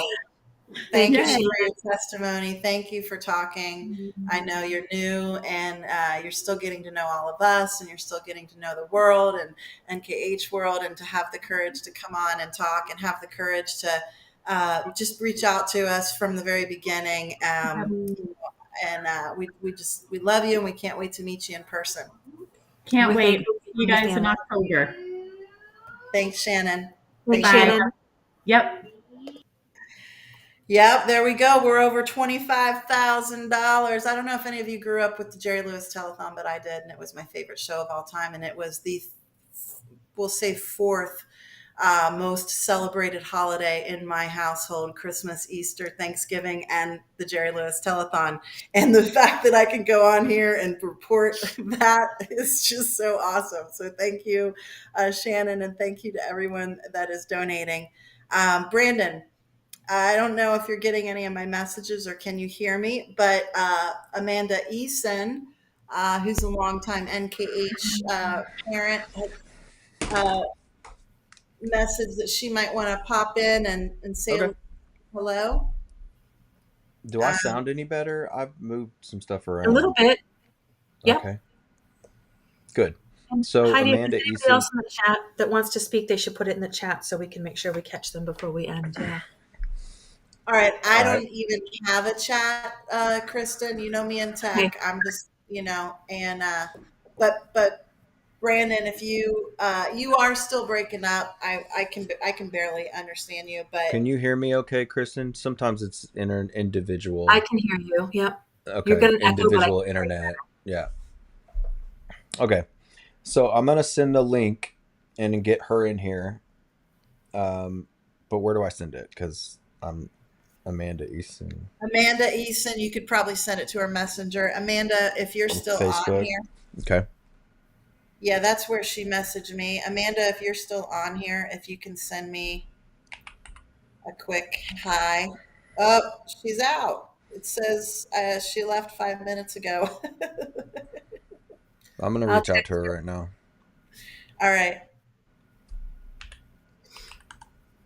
Thank you guys for your patience tonight, for listening to us, for our tech difficulties, for your support, for sharing our stories, for your dollars. And you know what? I really want to give a shout out to Khan's potato chips. The truth. It's the truth, man. This is my brother-in-law and my sister, Tom, George. I'm going to throw your name out there. One of the most generous men that I've ever known, an incredible husband and father to my nephews and to my sister, husband and my sister, and they have Cons Zanesville, Ohio. Not only did they have they supported Broden's Friends for years from the very, very beginning. Our golf outings. My sister used to always do a softball tournament with my one of my good friends, Stacy. who I hope is on here, Stacy Smith. They were with us from the beginning. And Tom has donated all the chips for the NKH conference. And he's also, if you're in St. Louis for the John Thomas Foundation, you're going to get his chips there too. So they've just been such an incredible support system for me and Broden's friends. And I have to thank them publicly. So thank you. We got Amanda. I got Amanda's Yep, green we got Amanda. Yep, Amanda's coming in. Hi, Amanda. Amanda tried to get me to get a tattoo, by the way, in Boston back in April. And some days I'm like, man, why didn't I do that? And then other days I'm like, man, I'm glad I didn't do that. October 25, Heidi. You should have. All right. Hey, Amanda, how are you? Good. How are you all? We're good. We're good. So tell us about your see you all, but I can hear you all. All right. Good. All right. Well, tell us about Jonathan. He's doing pretty good. We just started on a new medication this week that we had heard about at the conference. We started him on gabapentin. He is on diazepam for like his spasms. So we've started on gabapentin in hopes to come off the diazepam because it's such a higher sedative medicine. So today he was all smiles at school today. So that is something very new and big for him. And tell us how old Jonathan is. He just turned 11 in February. Yeah. So she's been in this fight for a while with us, for sure. I don't know how to turn. I was going to turn my camera around and show you. I'm sitting in his bed. I don't know. Oh, there's me really big. I know this is crazy. That's for sure. I feel like I'm. Aw. Hi, Jonathan. Hi, Jonathan. Oh. Hi. Gosh, Amanda, he's getting so big. I know it. So long. He is very tall. Wow. Very tall. And very handsome. And very handsome. Well, there's little brother. And Jonathan's on sodium benzoate, right? He is. We cut his sodium benzoate to twice a day a few years back, but we did learn at the conference that it is more effective 3 times a day. So we are going to be transitioning back to 3 times a day, but he is on of sodium benzoate. Jonathan is also on the ketogenic diet. I know Shannon was talking about it. We've been on the ketogenic diet for 9 years now, I want to say.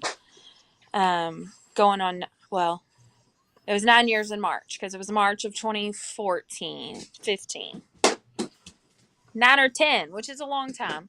And every since then, glycine levels have been pretty regulated. So in the blood, remember. In the blood, correct. So we discussed that going out to Colorado and possibly getting his glycine tested in his brain with Van Hove. If things come through with funding and red tape and all of the things. So Jonathan is on board to do something along the lines of that in the future. Hopefully it comes to that. Yeah, and so just to back up for our folks on here, remember the sodium benzoate that we're talking about that all of our kids on, that does not pass the brain blood barrier. So Correct. we can get our blood drawn every couple weeks and it'll show normal glycine levels, but our kids are seizing like crazy, and it's because it's not getting into the brain. The medication's not getting in the brain. These 2 compounds that we're talking about that we desperate in our last bit together that we would love for you tonight and the rest of the month, get on that link and donate, because this medication is going to affect the brains. That's what we're being told. So, Mhm. that's a huge distinction between what we have going on. And I think since we came into the NKH world, because like I said, Jonathan just turned 11, um, we didn't really, a big thing that we focused on when he first got diagnosed was his glycine levels, and it's plasma in the blood glycine levels.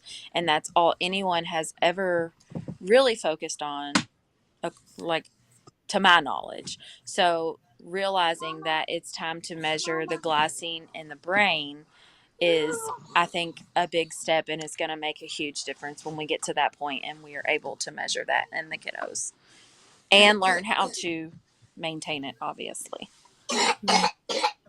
Absolutely, absolutely. Um, what else do you think that you want to make sure that our community knows, from you right tonight? um this Blitz thing, I've just kind of put myself in it. Someone reached out last week and I did not see it at all. I think it's been, because I've watched it go from last week when someone reached out. It was at like 13,000 or something like that. And buddy, I'm on the phone. Hold on. It was like 13,000 and now it's over 25. And that is mind blowing. It's been $10,000 in a week. And that's just, it's come that far in 11 years. Um, and it's just, everyone makes a huge difference. They have no idea the the thought of even having a possible cure when Jonathan was diagnosed 11 years ago. It was just unfathomable, and now it's like it just feels like it's right there, and that just is crazy. Yeah, absolutely. It is. It is crazy. And you are, when I think about that, like the ketogenic diet was probably, regarding NKH at least, brand new when you guys employed that with your son. I mean, think about that too, the courage that it takes a new mom to put their kid on a diet that may or may Yeah, not so work. And like so Shannon, that Jonathan was pretty was, courageous to do. he was about a year old, a little over, he was about 2. And like Shannon said, it was a 5-day inpatient thing, and it was blood draw after blood draw, measuring this, measuring that, making sure he's on the right ratio. Fortunately, unfortunately, it's, everything's give and take. Jonathan is G tube fed, so we're able to do just straight formula. So mixing it and getting it into him is easier than children that are able to eat by mouth, because the ketogenic diet is very complicated. And for kiddos that still do eat by mouth, like, making their food and getting the right nutrition and the right, it it is very complicated. So And yeah, I and was 5 days in the hospital, and it was a lot. And we see keto diet, keto clinic every 6 months. We get the same lab draws every 6 months for that, to make sure everything's in ratio. And yeah. yeah, and let's let the public know something else really crazy. We A lot of us become desperate, right? Like we become desperate to help our kids and to help our friends' kids. Um, Cinnamon, right? I've So heard about that. the bark of cinnamon Hmm. can be boiled in our home scientist labs, right? And then distributed to our kids because it has similar properties to sodium benzoate. But we can't control the dosage because this bag of bark that we source has to be the certain type of cinnamon, and we don't know what the dosage is. But I'm sharing this with you guys because this is how crazy our community is to help our kids, that we're willing to go and source bark, cinnamon bark, not the kind of cinnamon that you get at the store, serious, crazy cinnamon. Boil it in Yeah. our kitchens and then give it to our children just so that we don't have to give them this awful Zofran and all sodium this other benzoate. stuff. Right. So if we could They just can create, increase the amount of sodium they take if they're using it. Yeah. yeah, if we could just get the funds for these two compounds that can help us to lower our kids' glycines, we don't have to be the mad scientists in the kitchen doing everything that we possibly can to help our kids. I mean, that's crazy. I don't know if the public knows that. This is crazy stuff that we do behind the scenes to help our kids. And we need you to help us and donate $15, which will turn into 30 between, tonight and certainly by the end of the month, so that we can get our kids a better quality of life. Thank you, Amanda, for joining us. We appreciate Bye, it. guys. Love you Thank you, guys. Amanda. Love you too. Love you too. Heidi, I have a question that came into the chat I'd like to answer if it's okay. Yeah. Okay, so Christy sent in the chat, thank you, Chancey, for sharing it, that she's asking about criteria for clinical trials. So I want to just kind of be very clear on that, while we are funding the researchers to do the research to eventually work with a pharmaceutical company, we have no control over how a clinical trial is designed. It really is up to the pharmaceutical company and the FDA to design the clinical trial and to set the criteria for who will meet or not meet that particular clinical trial. We are working to bring in a speaker. We will have a speaker actually for NKH parents if they want to join. Some information will be coming out in June that we have someone that's going to, do a talk with our community about clinical trial readiness. We've had this conversation internally about if you participate in one clinical trial, does it exclude you from another? And these are very valid questions at this point. So it's time for us to educate ourselves a little bit better as a community, and we will be doing that in June. But we do not have the option to set the criteria for the clinical trial. That will be to be determined by the pharmaceutical company and ultimately the FDA. And obviously, as things move in that direction, we will educate people more on things that we learn in that process. But it's a great question, Christy. Thank you for asking it. And to expand on that just a little bit, and this is just the way I understand it, okay, to be clear. They're likely, and you can speak to this, Kristen, if I'm misspeaking, but there likely will be a larger swath with this particular treatment plan than what could be for gene therapy moving forward, like that project, right? So this project, we don't know that, but Yeah. this project, go ahead, Kristen. So often, if you're going to do it, usually the first step in the clinical trial will be to use the product on healthy, non-diseased patients to see how they tolerate the medication. Look at dosaging. They want to make sure that it's safe to use in someone with this disease, and then usually it is a smaller I don't want to use the word handful of people in the second stage when they begin to use people who are impacted by NKH. But it will be a larger population than if they were to do gene therapy, which would be a very small population to start, and probably have a lot. Again, I can't tell you the criteria, but probably a lot stricter criteria for gene therapy because you need to make sure that the age and overall health and other areas may not be impacted. We knew from the very beginning with our son that he probably would not qualify for gene therapy due to the fact that he has an immune deficiency separate than the NKH. And so for us, the compound would be something that we'd be more interested in for our son. But we will, educate people more on that as it comes closer. But again, very great questions. And, if you have questions, please, if you don't want to put them in the chat, you can reach out to Heidi, myself, Brandon, Chancey, Amanda. There's so many that are willing to speak to you about questions. Or if you want more information on what Dr. Van Hove is doing and you're not comfortable coming offline and talking about it, reach out to one of us. We'll set up a time to talk with you individually. We're here and we want to educate you and make you comfortable with donating and understanding where your money's going, but understanding the process as well. Yeah, and Kristen probably didn't share in the beginning, but she works for a company called IQVIA, which is a very large clinical trial research company, correct, Kristen? Yeah, I work for a clinical research organization, correct. So Yeah. I'm So getting she's lots very, of good information. Yeah. yep, she's And an actually, our educated, June conference, our June meeting will be held by one of my fellow coworkers at IQVIA. We actually had two of them who spoke at our conference here in October. One specifically about the need for the patient registry and how important it is from a scientific and for a clinical trial readiness perspective, and the need potentially for patient history down the road, but also about, again, we'll have that speaker in June about the clinical trial readiness. great, excellent.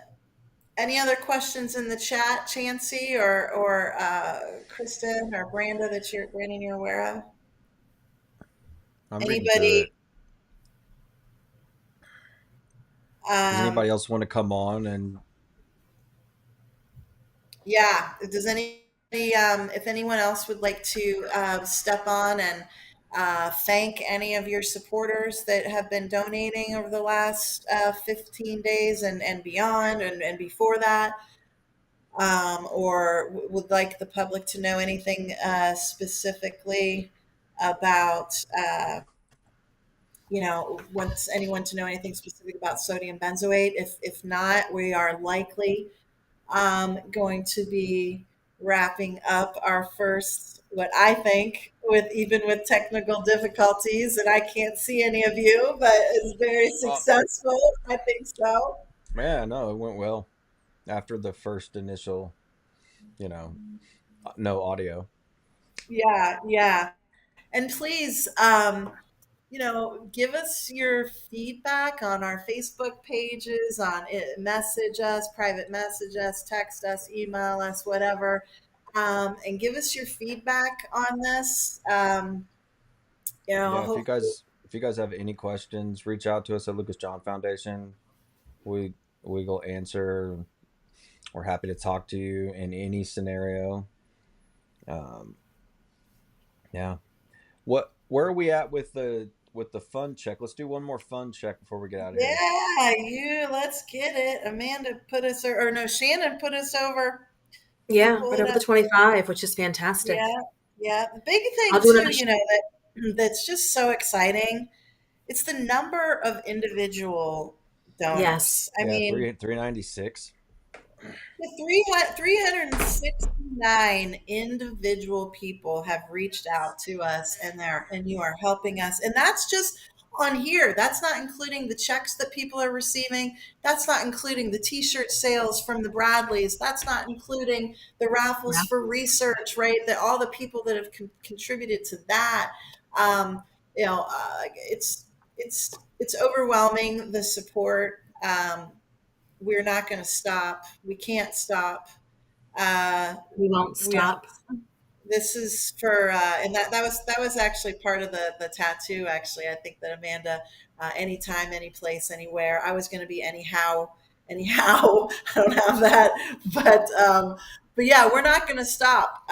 We can't stop. For me personally, I'll just speak. I think this is our legacy. This is my legacy. This is Broden's legacy.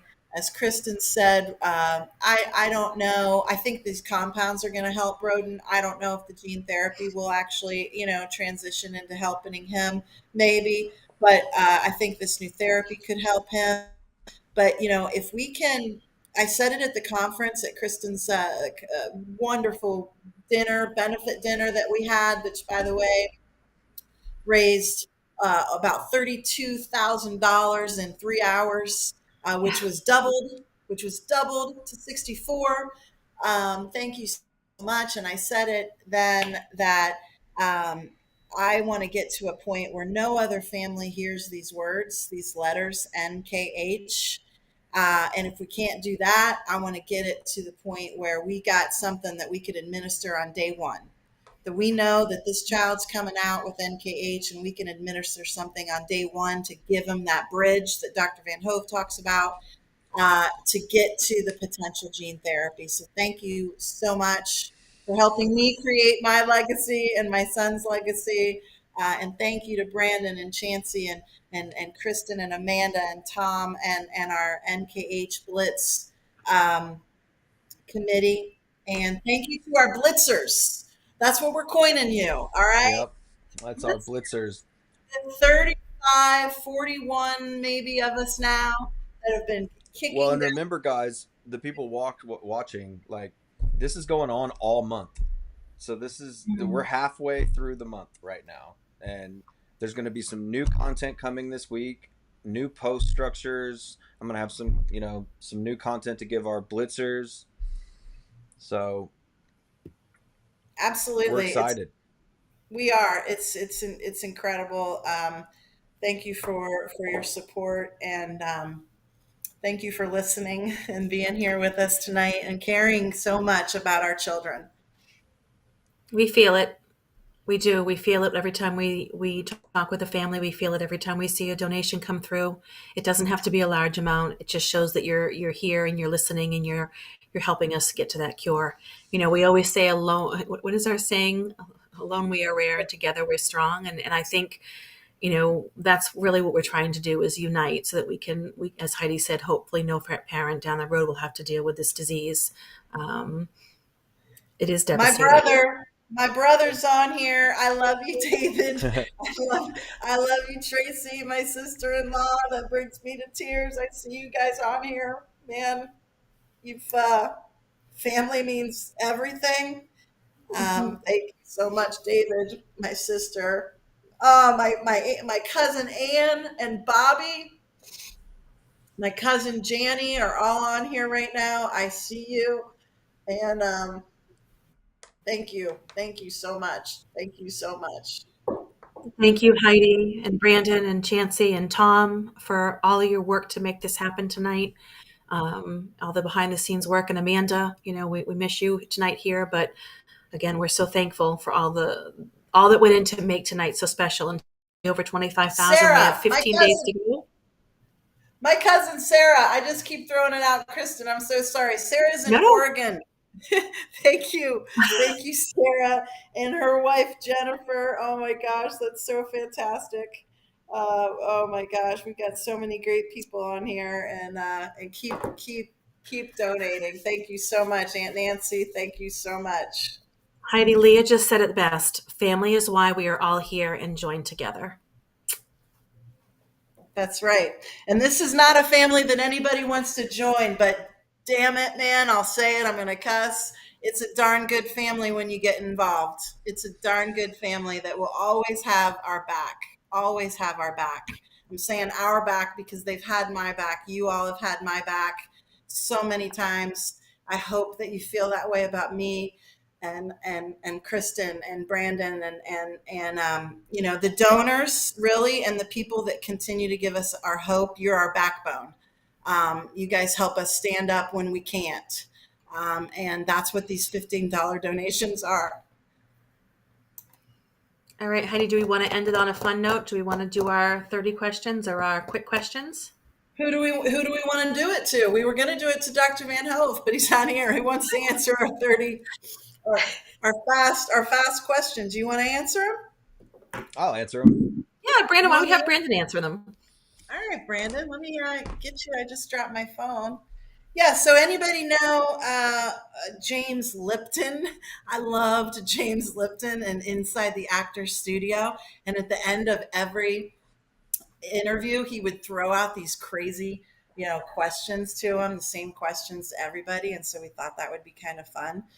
So Brandon, you know, he introduced himself so fantastically tonight.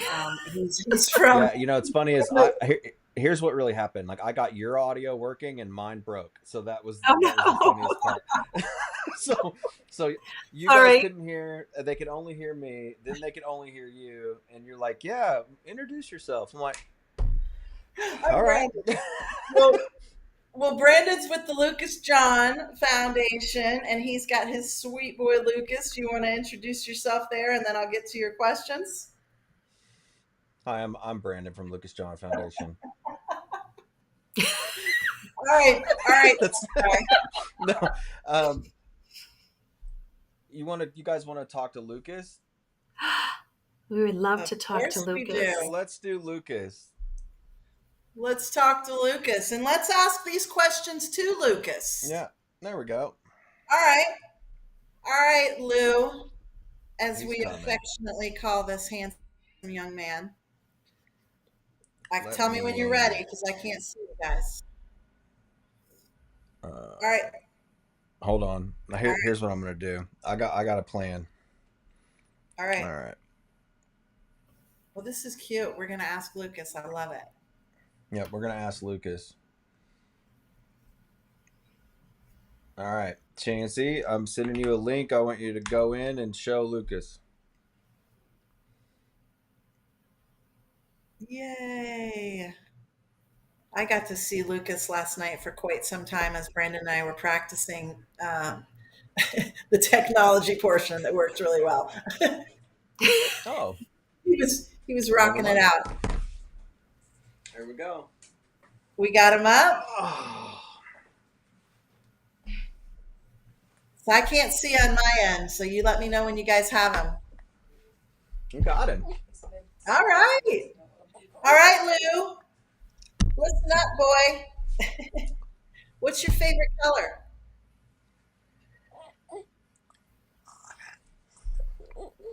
What's your favorite color? Red. Ooh, red. All right. And what do you choose? Would you rather go to the beach or would you rather be in the mountains? I think I know. The beach. The beach. Oh, yeah. Oh, yeah. And how about what, Lucas, is your favorite book? I don't know that he has a favorite book. What's mommy's favorite book to read to What's Lucas? mommy's, exactly, or daddy's favorite book to read Yeah. to him? What's favorite book to read? I don't know. I don't think that's a good one. All right. What's his favorite? Lucas, what's your favorite ketogenic snack? Yes. What's your favorite? Avocado. Avocado. Avocado. Yay. Yay. All right. This is a good one. This is a good one, sweetheart. What is your favorite curse word? Say, damn it. Hi. All right. This is the last one, and it's the last one that James Lipton always finished his interview with. Okay, so when we get to heaven, Lucas, because we know it exists, what do you want to hear God say when we arrive at the pearly gates? Welcome. Welcome, welcome, and well done. Say good to see you, dude. That's all right. Well done. Tell Well, us. thank you, Lucas. We love Thank you, so much. Lucas. He likes this light on this. Oh man, I'm so glad you guys can see him. No, it's in his face, but he's staring right at it. I know. Yeah, you live on Facebook, on everywhere, actually. Look at you, Yeah, Lucas. yeah. Look at you, so strong. I know. I'm telling you, man, he's got some abs, doesn't he? Like, yeah, totally. Good job. All right, so this was fun. You know, I spent so much time doing like technical overhaul fixing, but you know, I think it worked. I think it was did great. too. Thank you, Brandon, so much Thank you, for Brandon. all of the work, and thank you everybody for coming, and thank you, So Lucas. we still have 17 people watching. Woo! All right. All right. Well, we appreciate you, 17 people. Brandon, I think that Caitlin Flinders was asking if she could join briefly before we Yeah. end. Oh, Yeah, absolutely. excellent. Let me. Caitlin is a new mom, fairly new mom to our group as well, and we have not had the opportunity to meet in person, but certainly love communicating on Facebook, and seeing All right, her I'm sending sweet her the one. link now.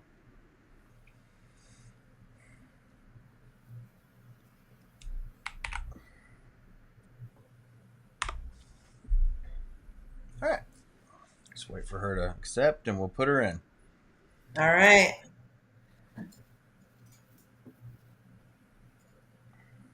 Did we miss anything on the ideas we jotted down? Yeah, I think we did very well. I think we're good on everything that I have down. I don't know uh, if we got pretty much the events that are happening coming up. Um, biggest thing, a lot of people Yep. ask. A Yep. lot Come of people. on, Caitlin. Come. Yeah, join now. She just asked me if Okay. she should join now. Yeah, absolutely. Yeah, as she's joining, a lot of people do ask, you know, our community, within our community, they want to know like how they can help and everything. And certainly, um, the most important way right now is just to get involved with this blitz, but also do the things that we can control, and we can control the patient registry. So if you have not, if you're a member of our community and you have not done the patient registry, please reach out to us. And here's the thing, um, you know, we we're looking, it's for children that are living, and it's for children that have passed away, because this registry is going to capture everything, and is going to capture all of our kids. So if you're out there and you have a sweet child that unfortunately has passed away from NKH, but you still want to help this cause, and you want to make sure that nobody experiences the horrific experiences that you've had, you can add your children to the registry and give them, even more of a legacy of health. Um, we also, take an active role in what we're doing. I know that communication is sometimes hard with our group, right? We're spread out all over the world, literally. And some people don't always jump on Facebook, but that's the best way right now that we have learned to communicate. We're working on new ways, we're working on better ways, but take an active role and jump on the sites. We're all on it.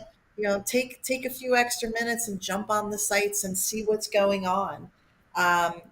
Share our events, share the events that are going on, the John Thomas event, the Carson's Cure event that's coming up, the softball event. Share our events. You might not always be able to donate, but you can share it, right? And you can let people know about it. Awareness is as much a valuable tool to us as the dollars, letting people Mm. know that we are here. Um, NKH Awareness Day is May 2nd, right? We can advocate to our individual states. If this is something that you have to do every year, right? And so if you have questions on that, if you want your state that you live in next year to get a certificate, that says today's the day, NKH Awareness Day, May 2nd, talk to us. We can help you do those things. Awareness is so important. How can the public help beyond our NKH community, right? Be here like you are tonight. Share the link, donate to the link, share our posts, share our kids. It's hard for us.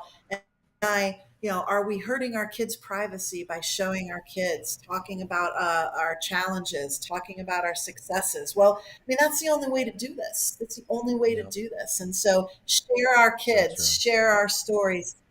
Yeah, plan an event. Plan there. We have simple boxed events. Amanda, I don't know if she's on here, Amanda Almany, but Yep. she has done so many cool small events that take Mhm. planning. Don't get me wrong, but they don't take like um, you know, you don't have to think outside the box because she's created it. She's done things like paintball. She's done miniature golf events. She's done events where they have bands that come, and they raise $2,000 to $10,000. And I think Again, although they're not easy to put on, they're not like months and months and months of a large golf outing or a large Right. benefit dinner. Right? So you can do things like that, and certainly we've mentioned it already. The raffles for research pages, so fun. If you like to gamble, Right. if you buy lottery Well, tickets, right, that's where you need to be, right in the raffles for research page. So do we have awesome. Caitlin's here. Yep. You ready? our She's Caitlin? coming in. Hey, Caitlin, thank you so much for being here. Hello. Hey, Caitlin, how are you? I'm good. How are you? I'm good. How's Braylon doing? She's still sick, but we've managed to stay out of the hospital. I'm sorry to hear that So she's still sick. she's just hanging out, eating her dinner right now. Why don't There you you tell are. us a little bit? Oh, hey, Braylon. Hey, Yeah, sweet girl. Braylon. Hey, Braylon. Why don't you tell us a little bit more? Like, how old is she? When was she diagnosed? Is she She's on sodium just, benzoate? yeah, so she had just turned 1 in April. She was actually diagnosed at 12 days, 9 days old, sorry. She was diagnosed at Mm. 9 days old. And she is on sodium benzoate, but she was actually um, taken to the emergency room at 4 days old because she actually stopped breathing in our home. And we were able to get her to the hospital, but the only thing keeping her breathing was stimulation. So that Wow. was like we had to keep like rocking her to get her to breathe. And as soon as we actually got her to the hospital is when she completely stopped breathing and she was intubated right away to wait for the life flight team. Wow. Wow. And so is she G tube? She is NG too. I don't know if you can see it right there. Okay, okay. Yeah, with our technical difficulties, it's hard. I'm not always No, you're seeing. fine. Yeah, she So, is. but okay. So talk to us about your feelings on sodium benzoate. It definitely causes her a lot of stomach problems. She went through, I think, 3 different stomach protectants, Mm. and she was on 2 at the same time, and it wasn't really doing anything. And at 3 months old, we actually had to put her on Zofran twice a day. So she's currently on famotidine twice a day, and she's maxed out on her dose, as well as Zofran twice a day, and she's also maxed out on her dose for that as well. And so famotidine, for those that may not be familiar with it, again, that's like a Pepsid. That's Mm. a stomach protectant. And she is also yet another child that you've heard of tonight that's on an anti-nausea drug to take prior to taking the only med available for NKH. So Yes, if we had something different, Caitlin, what would that do for you? What would that do for Braylon? it would do so much. We actually heard about the possible like these new compounds from Dr. Van Hove when we saw him in January, and he actually like he said as soon as he heard about it, he put us on a list to make sure he invites us to come and have that done when it is ready. Which he was very excited, and he said he loves to see Braylon and he wants to see her again, which is why he actually personally reached out and invited us back in July to come see him. Is So that it, like, isn't that awesome? Like, how do you feel about mm-hmm. that? It's really great, and we're also not too far from Colorado because we're just in Utah, so we're just a state away. So it's not really far for us to be able to make that trip when needed. So it's Yeah, it's really nice to be able to be close and be able to make that trip when we're able or when we can. that's And to know that fantastic. he's thinking about Braylon as he's working on things and reaching out to you, Mm-hmm. again, is just a testimony to who he is as a Yes, physician. yes, Well, and he's it's great. important, it's important to distinguish too for those that are listening that most of these researchers that we've been funding all these years, they're researchers. They sit in a room and they are with mice. And Dr. Van Hove treats our children. He's a clinician. He not only is dealing with the mice, but he actually sees our kids. He picks our kids up. He carries our kids around. He mourns our kids. He cries with our kids. And that is an incredibly unique thing about him. And I'm so thrilled that you guys got to see him in January. Yes, he was great and was even willing to waive his clinic fees if our insurance wasn't willing to cover it, which was I mean, awesome. But luckily our insurance was willing to cover it, so we didn't have to make it to that point. But it was it was great to be able to go and see him and hear all the things he had to say about things in the future and about what he thought about Braylon and just everything. It was just really great to be able to be there and hear everything. Since we that's were not able fantastic. to go to the conference, we were able to hear a little bit before that when we went to our visit about what he was planning on presenting at the conference. We'll get you there for the next one. Yep, we'll be there. When were you Absolutely. there in January, Caitlin? We must have missed you because we were there the first part of January with Thomas. Oh, we were there at the very end of January. Okay. I believe it was January 22nd. And we actually ended up in their emergency room the day before we were supposed to. No. Yes. She ended up having, I think, 30 seizures in like 2 hours. Wow. Yeah. Wow. But seizures are very normal for her. She has like 6 a day. Especially while she's sick and possibly teething, she's having a few more than normal. Well, we're so Is grateful there for you and your activity with the community and for being willing to come on and share a little bit about Braylon and share a little bit about you and your journey and what this compound would mean for your family, most especially for Braylon. Mm-hmm. absolutely? Yeah. Is there anything, because we've said this a few times, but we are going to wrap up here shortly. But was there anything that you want to make sure that you kind of final comments, Caitlin, regarding anything, your supporters, your family, your anything like that? Just a big thank you. Like, this is a big deal for us to be able to get this match as well for all these Mm. donations. And this is just a really great opportunity for all of our kids. So thank you to everybody who's donating for not just for Braylon, but for everybody else. Your money is going to a great place to help these kids. So thank you. Thank you, Thank you. Caitlin. Thank Yeah, you of so course. much. Thank you so much. Yep. All right, Brandon. Well, I'm thinking, I know that we talked about going, going as long as everybody's rolling, but I think if depending on what Kristen's thinking and how everybody's feeling. I know we're well over 25,000.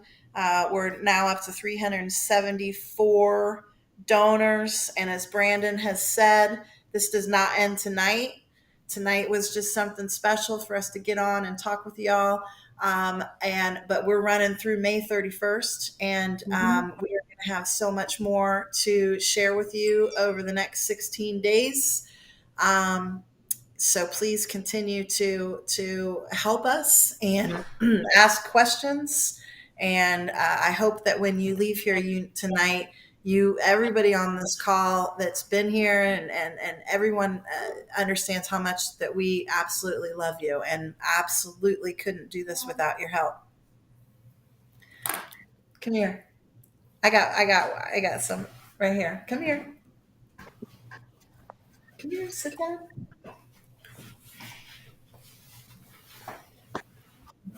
You want to say hi? Yes, yes. Who is this? This is lots of people live, buddy, that are all helping you, raising money to help you. Do you want to Hi, say Broden. want to say thank you? Want to say thank you? You can sign it, or you can say it. And you got your monkeys here, right? You got your monkeys here. Yeah, yeah. All right. We love you, Broden. Love you. You want to say thank you? All right. All right. Thank you, everybody. Yeah, thank you, everybody. Brandon, I think we're going to roll. We're going to wrap up, right?